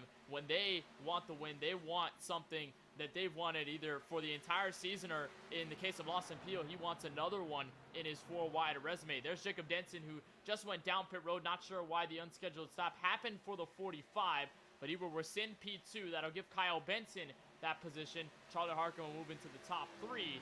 And so this battle you're seeing right now, Brandon Banks leading the field, is for 4th, but I think we may see the turning point here, Francisco. Lonsdottir fell back to the 2, and they're in the rearview mirror. You can see the 2 playoff banners between Kvyat and Joe Sanchez. Yep, it's going to happen soon, Kenneth. That undercut, it gives you that gap, but the rest is going to get undone by the fresher tires on those 2 race cars. We know that they still have to work past some drivers there. You see the 48 of AJ Green is going to be in between them. And there you see Joe Sanchez maybe having to stave off somebody right now who's a non-playoff driver. So it's going to be very difficult for him to do so. And actually, that is the 45 of Denson, who's actually just exited pit road. So he actually should be able to dust these guys right now and not really make too much of an impact. You see right there, he's going to look to the inside of Kvyat. That should be an easy pass right there. He's got way fresher tires. There you see he's going to go by the 48 of Green as well. He's going to get right up to the 13. The 13 is probably going to point him down to the inside. There goes the 45 of Denson. So Denson has probably made his last appearance in this championship fight right now, as he's gotten by with those fresher tires. And that's going to strictly put the fight now between your 3 championship drivers, because Tony Kvyat has now put himself behind the 13 of Lonsdottir. We know Joe Sanchez is right behind this group, so it is a 3-car fight. Actually, AJ Green's right there, but Joe Sanchez is not too far behind AJ Green and should probably catch up soon. So we're going to have our first proper battle for the lead of the championship with roughly 20 laps to go. Joe Sanchez has had a bit of a struggle to catch up to these 2, but Tony Kvyat has been the outright dominant driver all night long in terms of the championship 5. And this is the opportunity he has with 24 laps remaining in order to take back the championship lead and secure a title. Right there, you see the gap between the 7 and the 13. It continues to close. Undoubtedly, the 7 has fresher tires, but can the 13 play Hall of Fame defense to make sure that Kvyat doesn't get around? Now for turn 2, Kvyat is right on the back bumper, just needs a set of corners to get by to the inside. He'll go for the championship lead. He'll go as well. 7 underneath the 13. Kvyat with a nose out front. Kvyat, your new championship 5 leader. There's just nothing the 13 can do with that tire difference. 2 laps does not sound like a lot, but we are talking about the Atlanta Motor Speedway, Kenneth. There's just so much of a tire difference. We'll see if the 13 tries to come back. He can't, just does not have the grip to do so. That's probably going to be it for that battle. Joe Sanchez, though, he's still tailing this group. He might try to catch up to him, but we haven't really seen anything that would indicate that the 55 can just catch and pass that 7. If he would have had that sort of speed, we might have been able to see him run down that 7, but it's just been this gap So now he has to battle Longslugger to get into P2 before he can battle Kivett with 22 laps to go in this race, Kenneth. But how about Colin Forster for a quick second? Forster has not won a race this season in the ARCA series. It's been a very good season for him on the Cup side, and right now in this race has a huge lead over Kyle Benson of about 4.6 seconds, almost 9 seconds back to Brandon Banks. The strategy has been very much in favor of Colin Forster on these long green flag runs, which we haven't seen been the case for most of the season. And with the sun starting to get low in the sky, the 99 of Colin Forster trying to get his first win in what has been not exactly the season he was looking for in the ARCA series. He's probably going to be looking forward to tomorrow night to try and win that Cup Series championship. And I bet those guys that are in the Cup Series Championship 5 are looking at him right now, leading this race, seeing what he's doing, taking notes, and getting ready to see what they have to prepare for tomorrow night. And that momentum is certainly going to carry over if Forster can win this race. But if you heard the engine, take a listen to the sound of the V8 going into turn 1. He's clutching. He is trying to save fuel for the end of this race. 20 laps to go from Atlanta. And you said it, Francisco, he does have the gap of about 4.5 seconds, but that is now crammed into just 4 seconds flat. Kyle Benson is starting to reel him in, although there is some lap traffic to get around. Forster is slowing down, and that indicates that not everybody's good on fuel. It's going to get really tight. Maybe Forster can save right now and have it all for later, but it's going to get real risky amongst the front of the field. What we do know is Forster was probably one of the first of the general group of the front of the field to come down pit road. He pitted, I believe, on lap 87. Then we saw the likes of Craig Longslogger come in on lap 88, and I believe Tony Kivett came in on lap 89, if I'm correct on that. So Kivett should be in a decent enough spot. 45 laps should be attainable for him. And we'll know that he'll run out after those guys. So if he runs out, he's going to run out after the people he's racing because they all pitted before him. So that's the good thing. Maybe now, with the fact that he has gotten in front of Longslugger and maybe sees these two about to battle, he might be able to back off just a little bit. Because at the end of the day, he has to beat those two. He doesn't have to go beat the rest of the field. And now here comes Sanchez underneath the 13. It's going to be a solid textbook inside pass in turn 1. And again, 13 just does not have the tire power to withstand and to play heavy defense here. And actually, he's going to somewhat get to the inside of Sanchez, so the fight is not quite over, but it may end just a bit here once they catch up to Lawson Peel, who's maybe going to break this battle away from each other. And Sanchez now fully clears the 13. He's now sat into P6. They're all still trying to catch up again to Tony Kivett, who currently rides in P4 and did get by the 12 of Peel and is now trying to catch up to the 88 of Brandon T. Banks for position. So Kivett might be in the best spot of them all, just leading the way, leading the final, what's going to be 17 laps in this 134 lapper, and just having the buffer between himself and the rest of the championship 5 drivers. It's getting real tense here from Atlanta Motor Speedway. Colin Forster starting to fall back just a bit. Kyle Benson starting to reel him in, and it is getting close. Now 3.1 seconds between the top two. It is closing most definitely between them, and we know Benson, I believe he came in later on pit road. Either that, or he's just not caring about running out of fuel and wants to go out there and run it dry, maybe believing that a late race caution is going to appear. And that's something we haven't talked about, Kenneth, quite yet, or either as much as we probably should have. In these championship races, so many times does a late race caution either come across your mind or it actually gets displayed. So we've been in a situation, I believe at the Homestead Miami Speedway in the LWRC series well over a year ago now. Parker White had a huge lead and had that championship in hand, but with 2 laps to go on the back straightaway, the yellow flag gets displayed, gets involved in that incident on the last lap. Aiden Kirker wins the championship, and we've seen instances in real life where just late cautions shake things up big time, and major contact, major incidents happen, and that affects the order of the championship, any sort of strategies. So while it's all looking dandy for Tony Kivett, he cannot breathe easy totally. He still has to get to at least the white flag to know that whatever happens in the next 30 seconds for him, that'll determine his championship fate, not a restart and potential grouping up of the field once more. And he also has to take into account here, Francisco, the distance between himself and Joe Sanchez. Because for the moment now, especially given the fact that Lounslugger has now fizzled out of the equation, Sanchez is the only real other contender here to fight against Kibit for this championship. Yes, it can change, like you said, with a late race yellow. It could botch the field up and could really create a whole different scenario where we can contemplate different champions, maybe even the likes of Schaefer and Kelly and other drivers who haven't been in this mix all night long.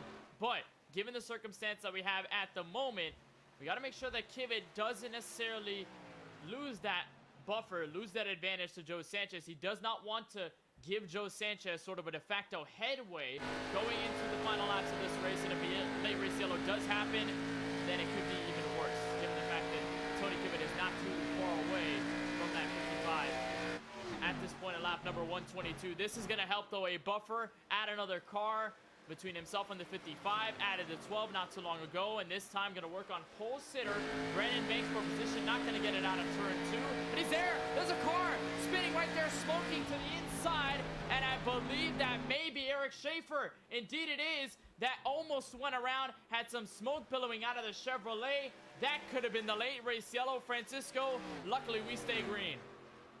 Fortunate save there by the 22 to keep this under the green flag. We'll get a look here at what happened. Looked like he was racing Lieutenant Benson. You can see all over the racetrack and just some contact there. Almost wrecking with the 10. He's sideways, locks it down, and fortunately the banking helps catch the race car. He goes down to the apron, tries to drive it there. We'll see exactly what happened. Maybe he tagged the outside wall once again. You see right there, he's racing the 10 of Benson, the 46 Harkham. He gets loose. Tries to defend a little bit of contact with Benson. Benson into the wall. He gets loose, but he's able to hang on to that just barely. And I'll tell you what, Tony Kibit definitely was not hoping to see that happen in front of him. But fortunately, he's able to not just get through, but we stay on the green flag. And we've got 10 laps to go when Colin Forster gets to the line. Colin Forster still saving. There's Charlie Harkham in the 46 to go by. Gap is now closed in to 1.9 seconds, and although that incident with Schaefer did slow the 10 down just a bit in his tracks, it is undoubtedly clear that the 10, not saving at this point, is now just starting to claw in and trying to make sure that he can get down in enough time, get to Colin Forster in enough time, and be able to win this race. Remember, Benson not in the championship 5, but a win could ease his sort of emotions after not being in the championship 5 this season on this side of the table. But then, of course, tomorrow night, running for the Cup Series championship, that's going to give him some of that extra momentum. And so the 10 trying to make sure he can fulfill that prophecy. Meanwhile, Brandon Banks has maintained over Tony Kibit. Joe Sanchez has made a pivotal pass on Lawson Peel, so that only separates these two championship competitors by a total of 1.3 seconds. It is growing between Kibit and Sanchez. Kibit is significantly faster over the long run, but Sanchez is still there should the yellow flag come out and should the opportunity arise itself, as right now the 99 looks for 8 laps to go from Atlanta. And Kenneth, this race has been flag to this point. And if that were not the case, then we'd be commentators jinxing big time at this point. But Colin Forster's done his job. He's still trying to save a little bit of fuel to make sure that he can make it to the end. He's going to be tight on fuel. Kyle Benson's probably not worried about fuel saving, just wants to attack. And if it runs out, it runs out.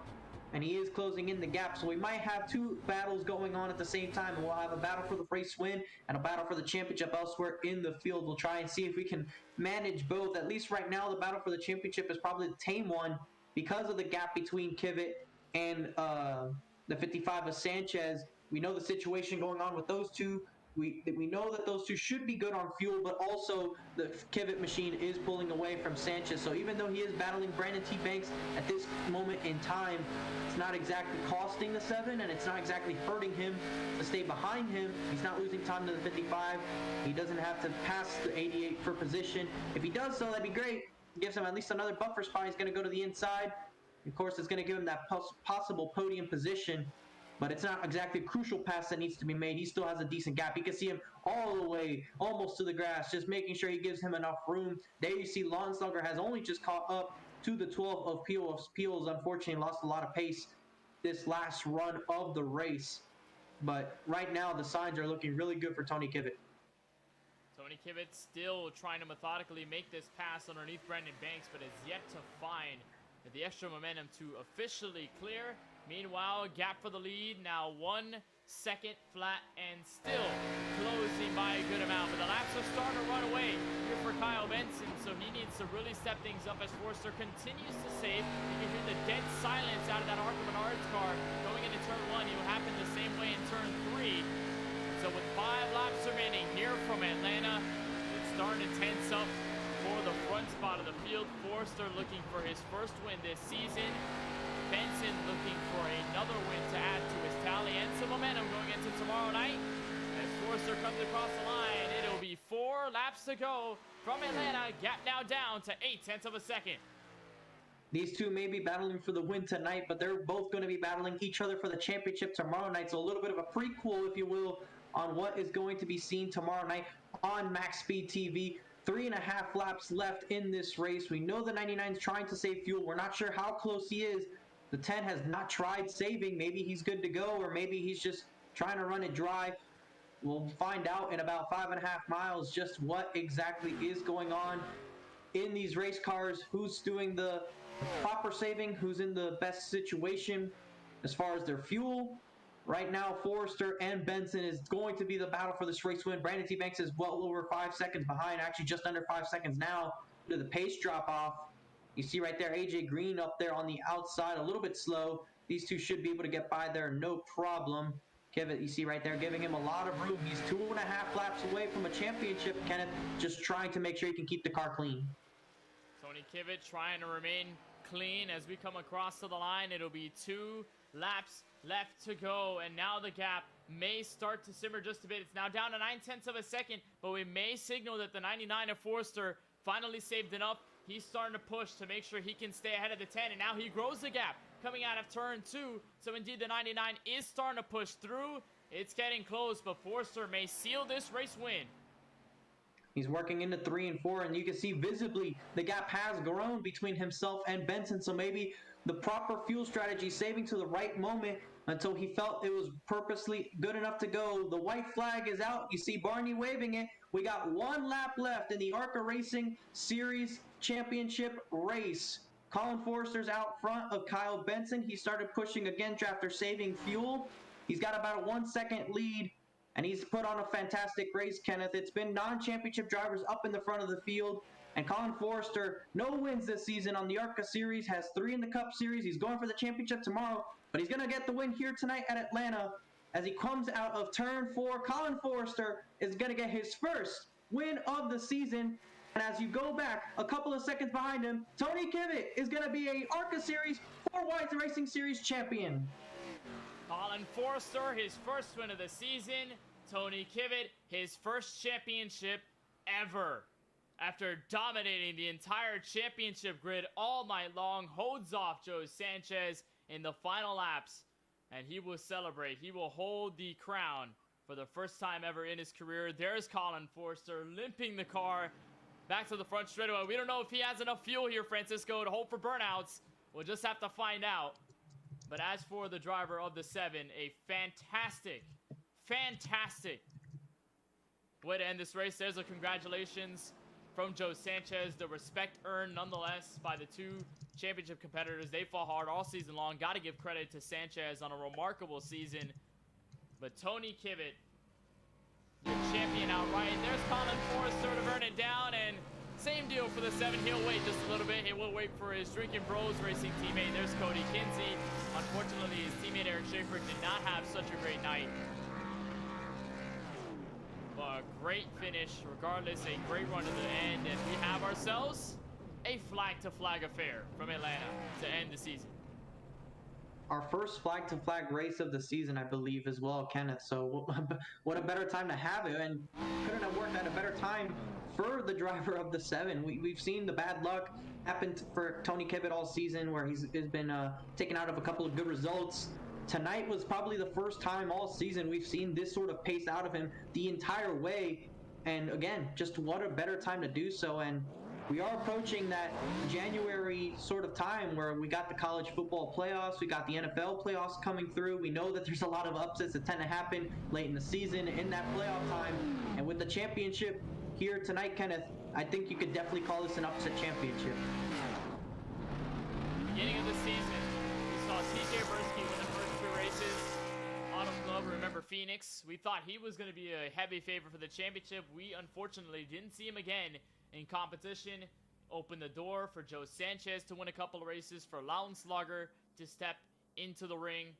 Tony Kivitt, Curtis Kelly, Eric Schaefer.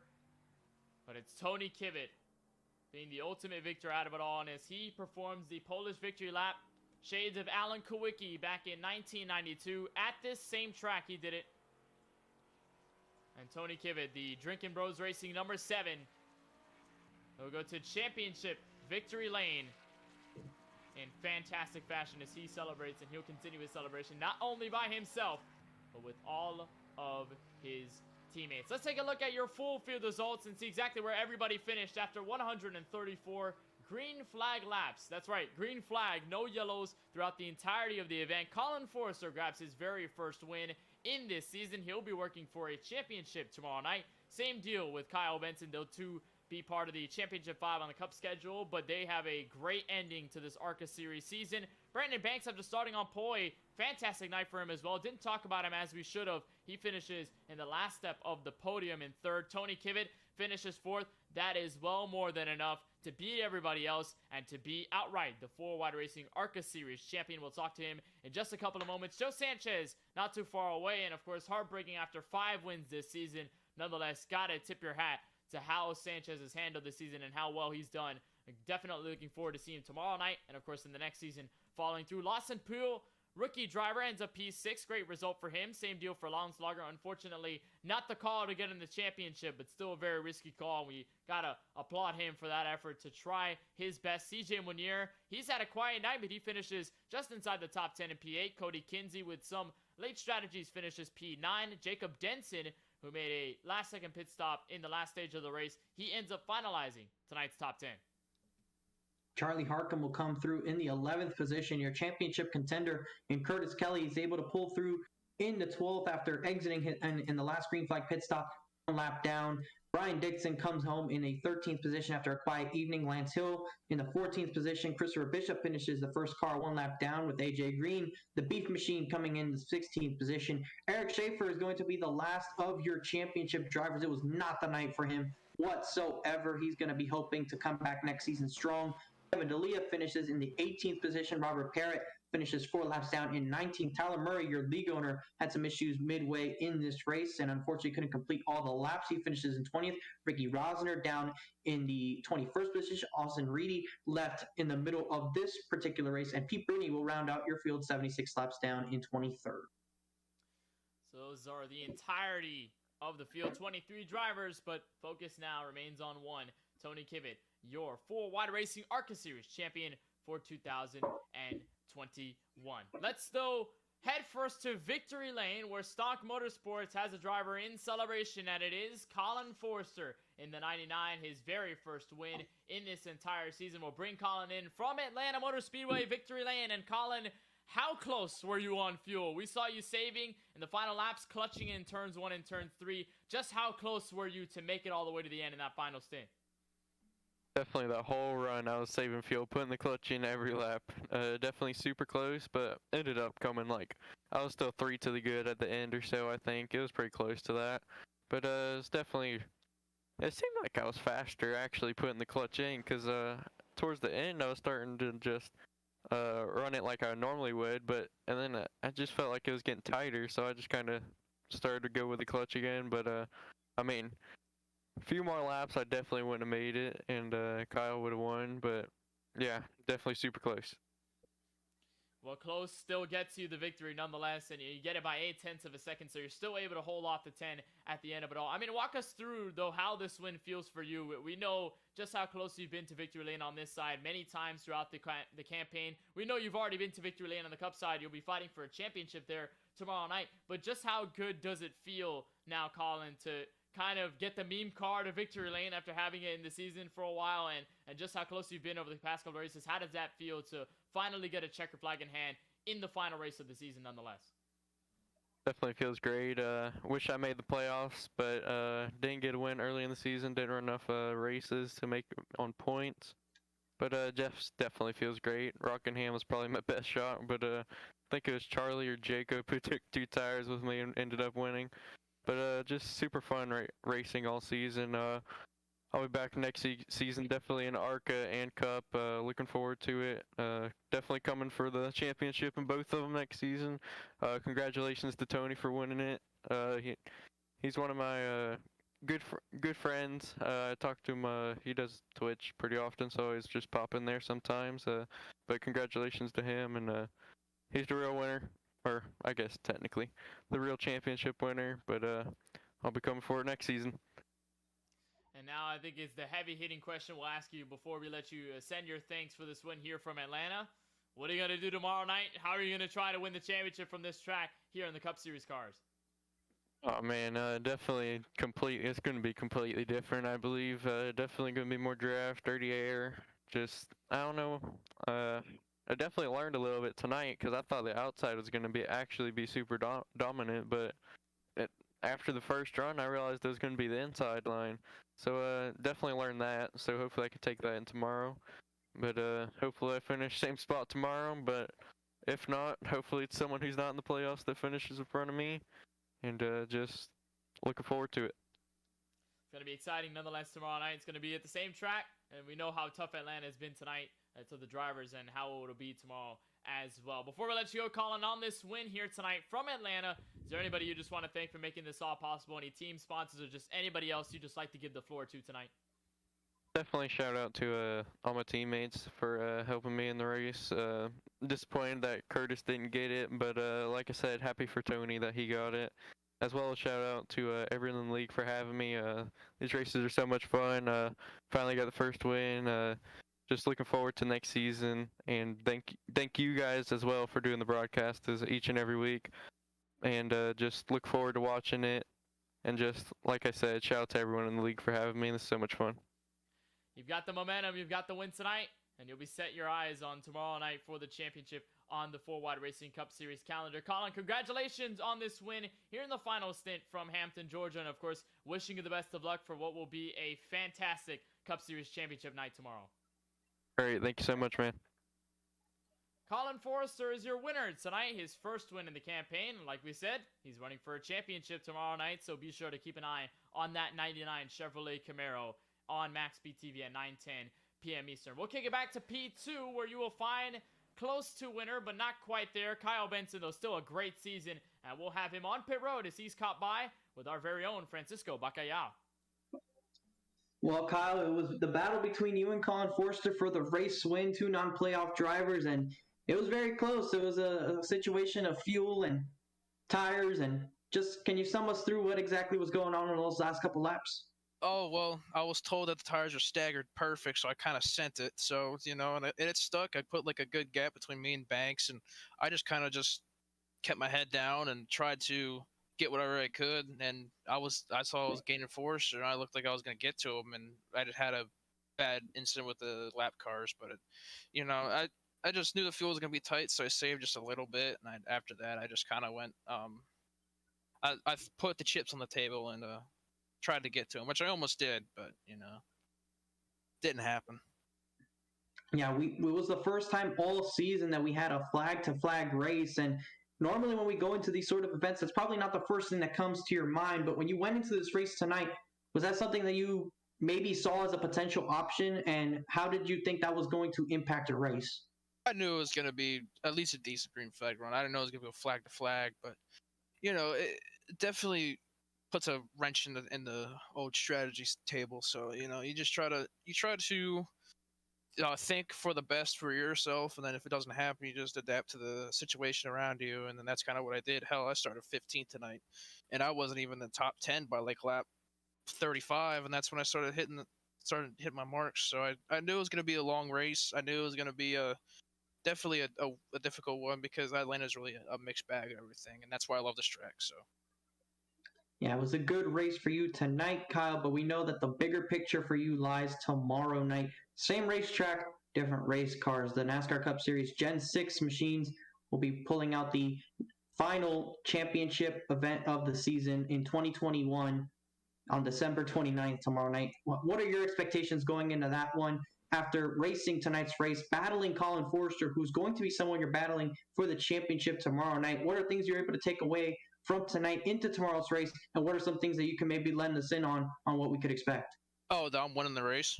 I'm winning it. I'm winning the championship. I'm winning everything.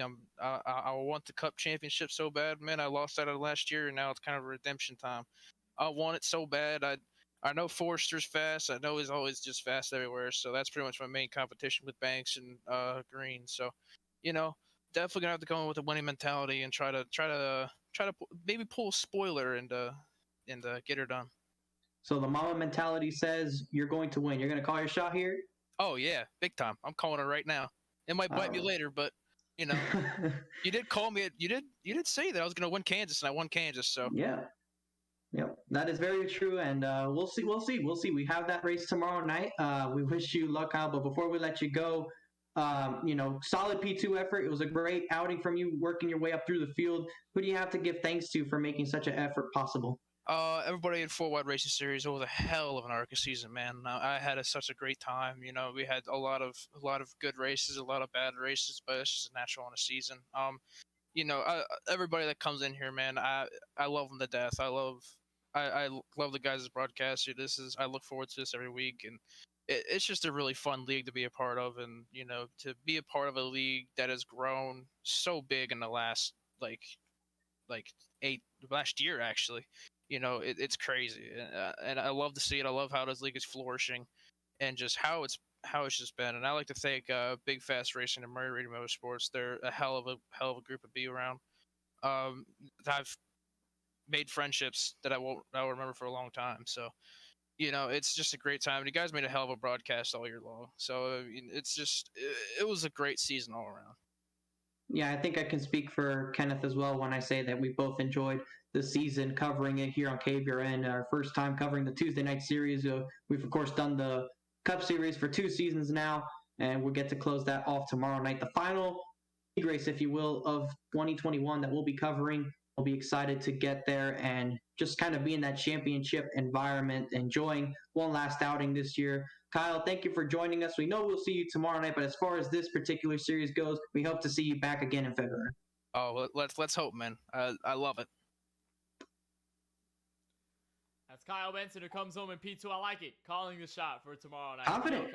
We know Kyle Benson has been this confident before. Not surprised that he's calling a shot. We'll find out tomorrow night. Kyle Benson, though, a great effort result here tonight. Going to give him some good momentum going into the Cup race tomorrow. In just 24 hours, we'll talk to another Championship 5 driver in the Cup schedule, but a third-place finish for pole sitter Brandon T. Banks also gives him some solid momentum for tomorrow night's action. And Brandon, we saw you up at the front of the field. Since the drop of the green flag, it went caution-free the entire way. I mean, give us your perspective, because it must have felt good leading the way from the pole and, of course, keeping yourself in the top 5 pretty much all night long. Yeah, we had a really fast car, especially in the long run. I thought I was a little bit faster than those guys. Tony was really fast. Pretty much our main goal tonight was just to try to get one of the Drinking Bros guys to win the championship tonight. So him, Joe, or Eric to get up there. Eric had some trouble at the beginning and had something going on with the grid, and it just kind of hate that for him. But yeah, we really fast long run car at the end. I don't know, Kyle and Colin, they saved the heck out of some fuel there. So I don't know how they made it, but we were saving quite a bit, and I think we just waited a little bit too long to go try to get them. I think we, if we had a couple more laps, we could have got there. But congrats to them for doing that. That was a great job for them. And, of course, fuel saving was a very important part of this last stint. I know for you, throughout the first stints, a lot of the tire saving was in it. Saw you kind of float around the top 5, top 10 for a while. So how was it sort of to change yourself mentally from trying to make sure you lasted in terms of the tires only to making sure that you can make it on fuel? We saw Colin Forrester clutching and coasting in turns 1 and turns 3. I reckon that most of the field had the same sort of method to make it all the way to the end. But how big was that change for you from the first half of this race to the second half? Like I said, the Atlanta, it tends to, it's either, you get a ton of cautions, and if it gets spread out, it tends to go really long. So I really didn't think we'd go all the way, but I was kind of expecting a long run once we kind of got through the first set of green flag pit stops. We knew from the beginning if we did go green, we'd have to probably stretch it to around 45 laps. So we tried to. I went a little hard at the very beginning there, racing with AJ and Reedy and and all them, and I couldn't go but about 44. So we knew from that point we had to sit back a little bit, and we just kind of rode a little bit on the second run there, and we got to like 89. So that kind of put us. We knew we could get the 45. So. And like I said, that last run, I thought really as fast as Kyle and Colin were up there, I thought they would run out of gas. So we saved a little bit too much. I think the very last run, I think we probably could have got going about 7 or 8 laps earlier, and we would have been fine. But I really thought they were going to run out of gas. So we were sitting there saying, it was like, there's no way. So, like I said, a great job to them, man. It was a great job for you tonight as well for the top 3, but we know tomorrow night is going to be probably the biggest thing on your mind here, Brandon, knowing that you're going to be fighting for a 4 Wide Racing Cup Series title alongside Colin Forster, alongside the 10 of Kyle Benson. You're going to be alongside AJ Green and Adam Alshire. So how are you going to try and make sure you get to not only victory lane or just the championship overall from Atlanta tomorrow night? We're pretty good in Atlanta. I think we got as good a shot as they do. That team there has been pretty strong majority of the year. Kyle's really fast too, and about everywhere we go. So we're going to put a little bit of practice in probably tonight and tomorrow, and see if we can kind of figure it out. And hopefully, working with the team here, we can try to figure it out and run good tomorrow. Well, Brandon, we know the odds are set on for tomorrow night. Before we let you go, though, on this 3rd place finish from Hampton, Georgia, who do you want to thank for making this all possible? Just thanks to my teammates, Drinking Bros Racing. Like I said, congrats to Tony.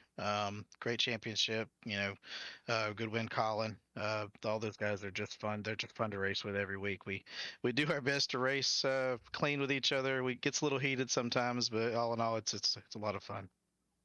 It's a lot of fun tonight, and tomorrow night's going to be even more fun to cap off 2021 and, of course, to cap off this season of 4 Wide Racing competition. Brandon, congratulations on the 3rd place finish tonight from Atlanta, and, of course, wishing you the best of luck in your championship endeavors tomorrow night. Thank you. Brandon Manx, your 3rd place finisher in his 88 Geico machine. We'll see him tomorrow night in the same colors, not the same paint scheme, but the same colors as he rides for his first ever 4 Wide Racing Cup Series championship. And we will now turn our attention to the champion of the 4 Wide Racing ARCA Series. It is Tony Kimmett for Drinking Bros Racing, and we have him on the front stretch in championship victory lane. Tony, what are the emotions? What are the feelings? How do you feel walking away with the championship tonight? I'm pretty pumped up, man. I ain't gonna lie. I can feel my adrenaline with like 20 to go. I was like, please, no cautions, because I knew I was the fastest on the long run. So I was just, man, if a caution comes out, I'm screwed, because I'm usually a little bit, I'm pretty conservative on the short run, but I told you last week that the key was going to be tires, and I saved them better than anybody, I guess, at the beginning of the run. Yeah, I can recall when you said it when you finished in the top 3 at Talladega last week, and tonight it pretty much performs into the perfect plan for you. But I mean, walk us through, I think, the final segment, because I think that's probably where the championship was as close as possible, because over the green flag stops, obviously there was going to be changes in position, changes in the championship lead, but that was going to be short-lived. That final stint, though, you, Craig Lownslugger, Joe Sanchez, what's in your mind as a driver as you're catching up to both of them and you're trying to fight with them for, obviously, what's going to be the entire championship as you guys close down the race? Well, I knew on the long run I was pretty much faster than Craig the whole night. And I actually thought he would be short on gas and he was going to have to save on fuel. But Joe, he came out the pits like about a second behind me, and he stayed behind me for the first 20 laps of the run. And I'm like, he's been laying back. He's gonna be the one that's gonna pressure me.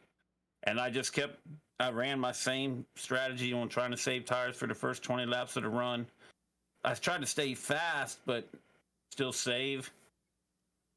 And then I just started stretching them out. And then when I got by Craig, I said, if the caution don't come out, they can't catch me. I got this. And then I saw some smoke coming off of 2. It was like 5 laps ago, and I thought we were going to have a caution. I'm like, oh, there it goes. But I was pumped up, man. I had a lot of adrenaline going for a while there.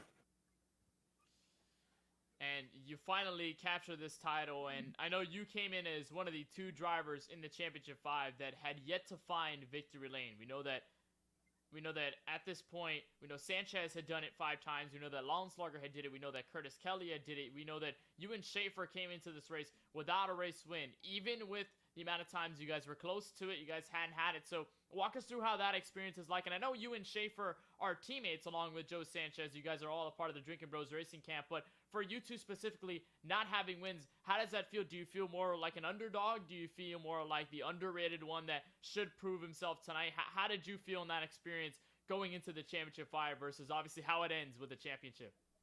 Oh, I was definitely the underdog, man. No doubt. Anybody's just probably thinking, oh, he's probably going to just ride in the back. But I went in and I actually qualified 6th, I believe. But I knew I couldn't because I had a feeling that we were going to get long flag runs here with only 23 people in the field. And I knew I was the underdog there. They were ragging on me. Even after I won the championship in Discord, they said, you're the Matt Crafton of 4 wide. You didn't get a win and you won a championship. Hey, you know what? So, it's called playing the system. We know Ryan Newman almost did it in 2014. It's possible. So, Tony Kivet, I think it's definitely a great accomplishment to go out tonight and prove yourself amongst the field and be able to take this championship away in the way you did it in a flag-to-flag affair over 134 laps. Before I let you go, Tony, I know there's probably so many people that you like to give the floor to, so many people you like to thank. So who are those people? We'll give you the floor for all the people you want to list that makes it all possible for you, not only in this series, but across the entirety of 4 Wide. Yes, sir. First off, I'd like to thank y'all. Y'all put on a great broadcast. I'd like to thank all the admins, Tyler and Kyle, and Craig, and Reedy.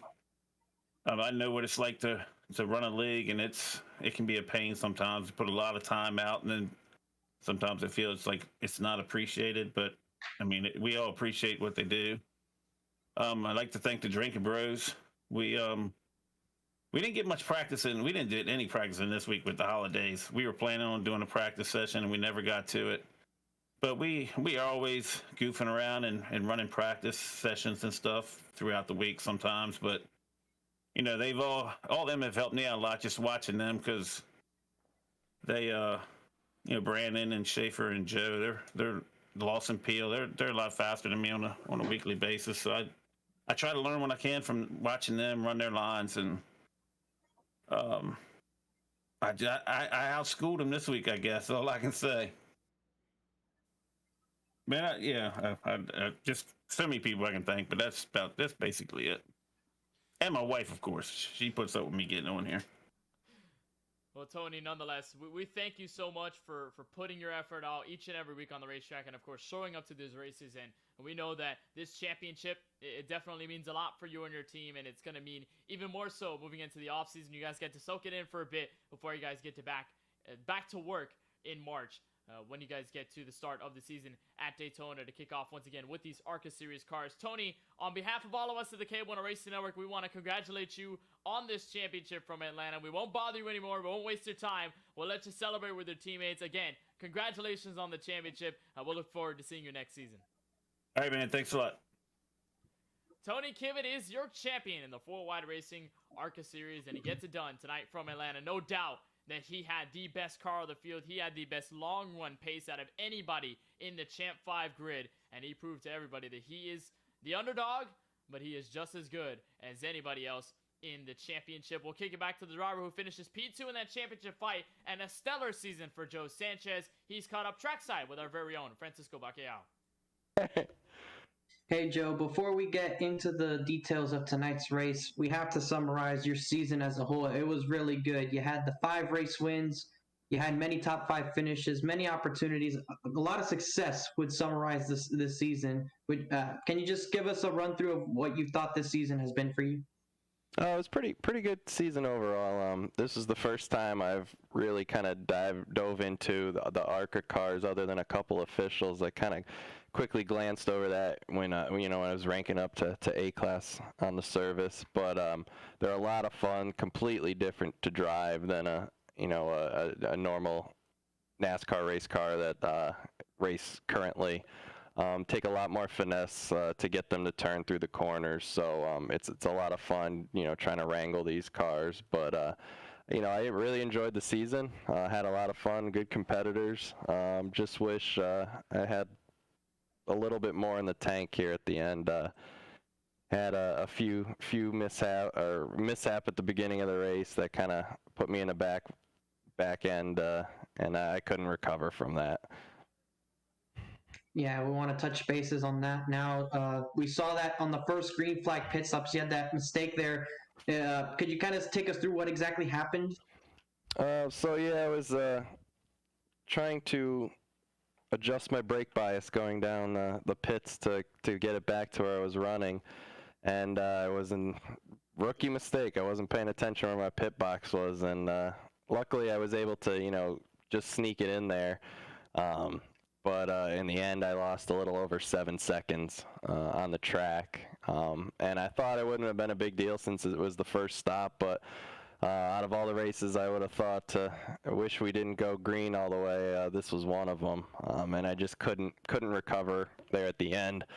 I thought with me in that last run, running right behind Tony, it would have been coming down to just him and I running similar lap times, but he was able to just find something there at the end after about a 35 lap run, and he was just able to dig down, and I don't know where he was finding the speed. I was trying to run in different lines all over the track, and he was in a different league there for those last 10 laps, and but congrats to him. He's a great guy. I'm really happy for him to finally win this championship here, and I look forward to next year, come back strong. I think they released the schedule today, and there's a lot of good tracks added on to it for next season, so I'm looking forward to that. Yes, very exciting next season. We'll be kicking off on February 1st right here on KBueno. But Joe, it was a fantastic season from you, 5 wins. A lot of people went into making this possible. You can give those shout outs to the people and all the racing and sponsors that made this possible for this year. Yeah, shout out to you guys again for putting this on. You guys do an awesome job with the broadcast. Like I said, every time I love rewatching. I'm definitely going to rewatch this one. I'm actually going on a plane tomorrow, so I might figure out a way to download this so I can watch it on the plane ride tomorrow. Shout out to all the admins of the 4Wide League, Tyler, Craig, Kyle, all those guys who put this on free of charge for us to run. It's a great league, and I look forward to doing it again next year. We appreciate you taking the time as always, Joe. A fantastic season from you. And I know we couldn't cover the race last week in the Cup Series at Talladega. Just want to quickly congratulate you on your first Cup Series win. We weren't able to get that on the broadcast, but we were making sure that we can at least congratulate you here on that race win last week. And you just said that you're not going to be able to be with us tomorrow. We wish you a safe flight. And we also hope that you enjoy the off season. You come back strong. Thank you, guys. Joe Sanchez coming home second in the Championship 5. What an outstanding season. 5 wins, over hundreds of laps led, and no doubt he'll be back even stronger next season, eligible for Cup and for the ARCA Series Championship as well. We'll kick it back to third place in the Championship 5. It'll be the 13 of Craig Lounslager. And Craig, give us your perspective. I know that call definitely was different than most of the field. Give us your perspective on trying to undercut the Championship 5 leaders.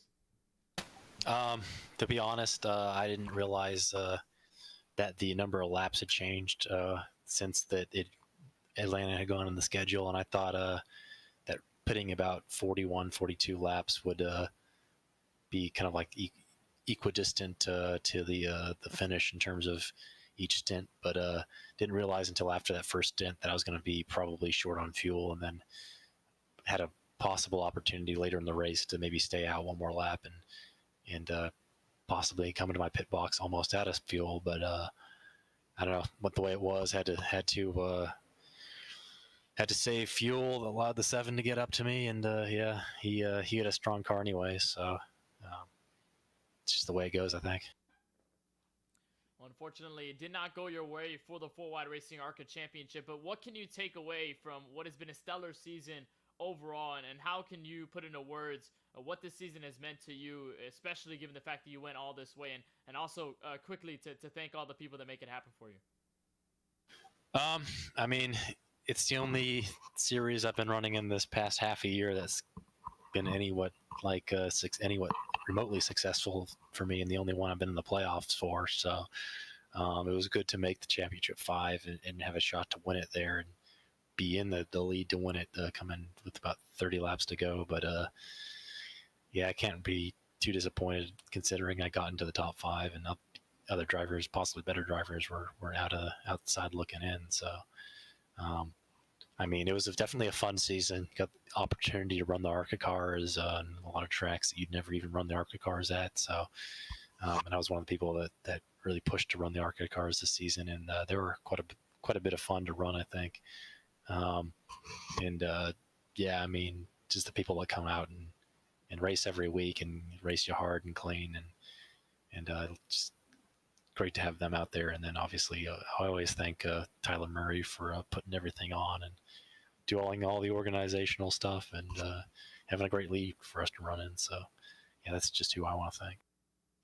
Well, Craig, we certainly want to thank you on behalf of the KBueno Racing Network for giving us an outstanding season to cover in the 4-Wide Racing ARCA Series and, of course, in the Cup Series that'll wrap up their championship tomorrow night. Craig, want to congratulate you on what has been a great campaign overall, and we look forward to see you next season. Hopefully we'll be kick things back off at Daytona next year. Yeah, thanks. Craig Lautenschlager is the third driver in the Championship 5. We'll kick it back to the next driver on the list. It'll be Curtis Kelly, who comes home in 12th. Not the night he was looking for, Francisco, but still a great season to recap after tonight, as still over the course of the season has brought us many great moments as well.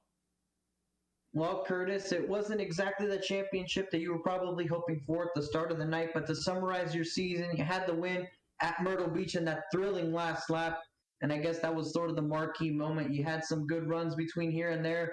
Can you just give us a quick thought on how you thought your season as a whole was? It's first year running league races and really getting into the competition that's out here on iRacing, so I'm pretty happy to be out here in the final 5 at the end and have a win throughout the season and a couple of shots at a win. A lot of fun tonight. Great job by Kevin out there. We were banking on the caution at some point, didn't have a great qualifying, but that's the way it goes. Wasn't my strongest track. Awesome race, though. Really proud that everybody kept it green the whole way. Yeah, you mentioned the green flag run, and that saw different strategies. We saw you try to pull the strategy of staying out late, being the last one to come down pit road. Was that in part to try and hope for a potential caution to maybe shake things up and just trying to do something different than what the championship leaders were doing?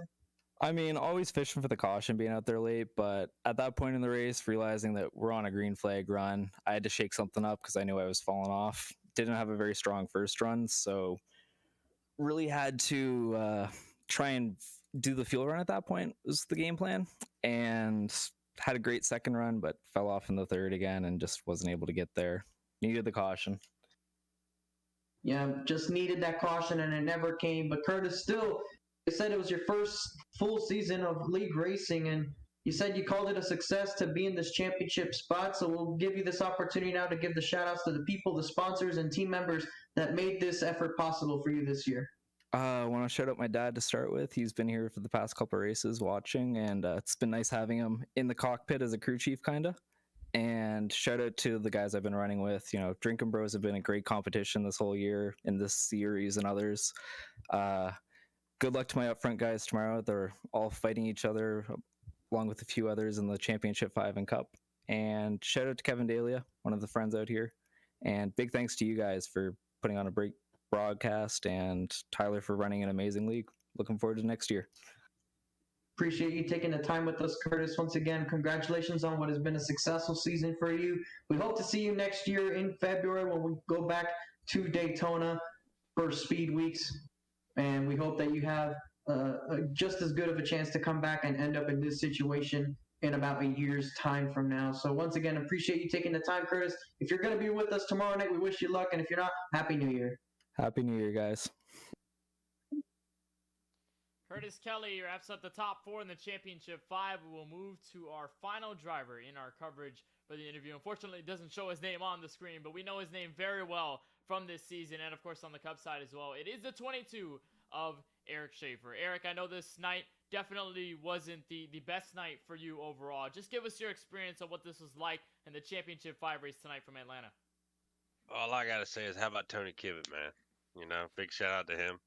Now, I kind of got screwed on the start, man. It was like 34 seconds left to go, and I clicked the grid button, and it went to miss start and made me start from the pit. So my night was pretty much screwed from right there, especially with going green flag. But all in all, it was a pretty fun race to watch it go green flag.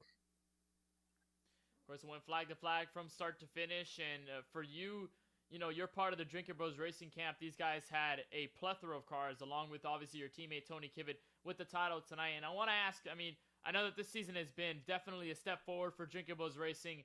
How is that going to play in the next year? What momentum is that going to bring? Not only you, who's dominated race this seasons, but like Tony Kibbett and Joe Sanchez, all the guys in that team. What is it going to say for that campaign and that camp moving forward into 2022? I think it's going to give us a big boost of momentum going forward. You know, like we're pretty much going to bring a couple more guys that we race with in here and onto our team and help out a lot more and everything else. But yeah, I really think it's going to be a big boost of momentum. Like I told everybody tonight, you got to watch out for Tony, because out of anybody in this whole race, he's the only one that can save tires, the best out of anybody, and that's what he did tonight. And he ended up with a big win.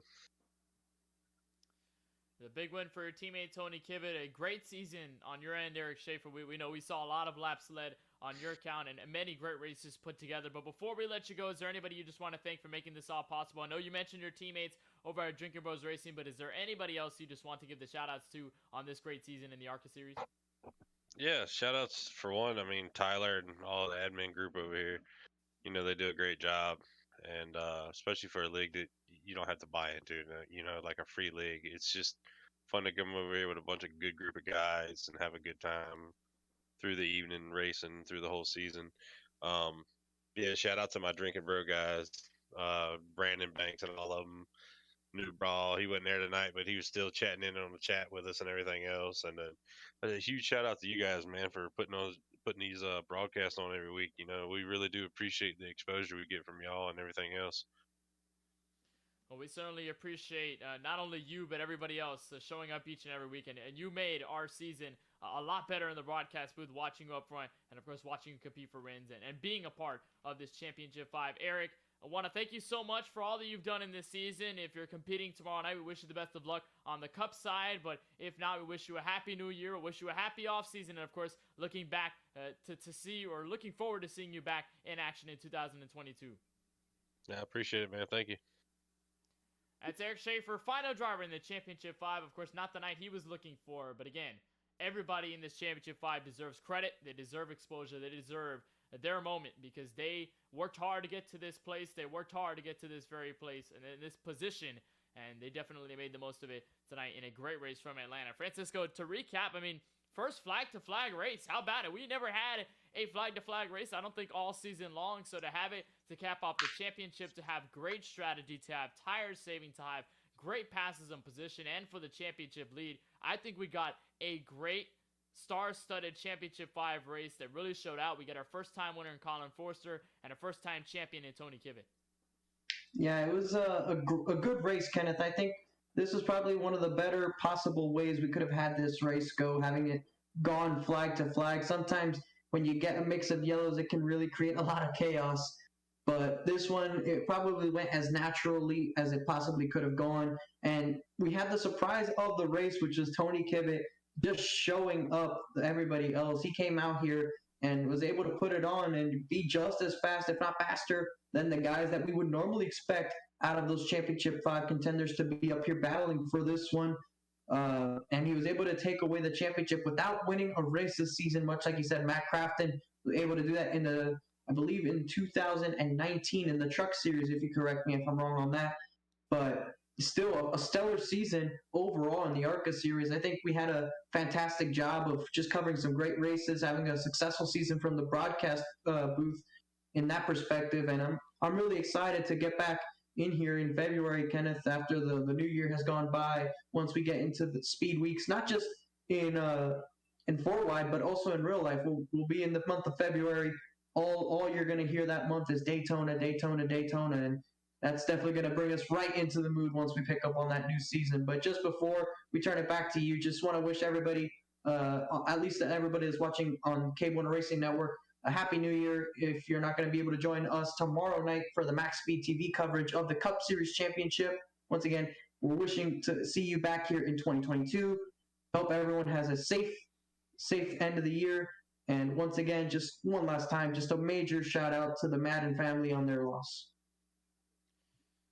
It was a great night overall from Atlanta, but we've got the future in store for us, and that, of course, comes to an end here tonight. This season for 2021, but 2022 is going to be as exciting as ever. We'll take a look at the 4Wide Racing ARCA Season 2 schedule. This is what you're going to see come 2022. March 22nd, we would kick off the entire season at the Daytona International Speedway, the World Center of Racing. We have some obviously returning favorites. We know Phoenix will return, Auto Club will return after a great opening race in this campaign. Indianapolis makes its, I believe, first ever appearance in this ARCA season. Same deal with Loudon, New Hampshire. That will make an appearance too. Great to see Iowa, Bristol back in it. Myrtle Beach is hopefully going to bring us another classic race all the way to the end. Atlanta will not be the championship, but instead it will take place in the regular season. Texas will now be the newly crowned venue for the Championship 5. Still going to get word on whether that is the new Texas Motor Speedway from the 2017 revamp, or whether that is the old Texas Motor Speedway that we have seen in previous times and that we saw earlier in this season. Charlotte makes its return as the penultimate race of the entire season. Darlington comes back in the playoffs. Rockingham Nashville Super Speedway makes their entrance into the series. Great to see Rockingham back on, and Nashville Super Speedway, it'll be its first ever appearance in the ARCA schedule. We went to the Nashville Fairgrounds Speedway earlier this season. So that caps off our broadcast of the final race in the Championship 5 finale for the 4Wide Racing ARCA Series here on the KBueno Racing Network. Want to wish you all a happy new year, and of course we want to give you the thanks for spending each and every moment of your time to watch our broadcast on YouTube, wherever you are watching across the world. We definitely appreciate your support, and it has been nonetheless a pleasure from us in the broadcast booth to cover each and every race and to be along for the entire ride all the way until tonight, where we get a champion and a first-time winner at the end of it all to cap off 2021. Still a lot more to come, though, for coverage on the KBueno Racing Network. Before we get to that, though, tomorrow night, Max Speed TV, 9:10 p.m. Eastern, we'll have coverage of the finale race of the 4Wide Racing Cup Series. They will head to this very same track, Atlanta Motor Speedway, with the NASCAR Gen 6 Cup cars. Again, 9:10 p.m. Eastern, same time, same place. You'll find it at the youtube.com/MaxSpeedTV YouTube channel, and we'll have our coverage for that race. We'll decide who's the champion on that side between Colin Forster, Kyle Benson, AJ Green, Brandon Banks, and Adam Alashar. We'll find out which one tops the other. And then, of course, we have coverage on Thursday night, December 30th, as the Work Dynamo Design Series returns for action. I believe at the Las Vegas Motor Speedway. We'll have that coverage at around 7:15 p.m. Eastern right here on the KBueno Racing Network. So on behalf of all of us, of course, wishing you a happy holidays, wishing you a happy new year, and a congratulations to Colin Forster on the win, and a congratulations to Tony Kibbett. And on behalf of all of us at the KBueno Racing Network, for Charlie Byer and my colleague in the booth all night long and all season long, Francisco Bacallao, my name is Kenneth Bueno. Saying so long and good night from Atlanta. We'll see you tomorrow on Max Speed TV for the Cup finale. But until then, we'll see you at Las Vegas for the Work Dynamo Design Series.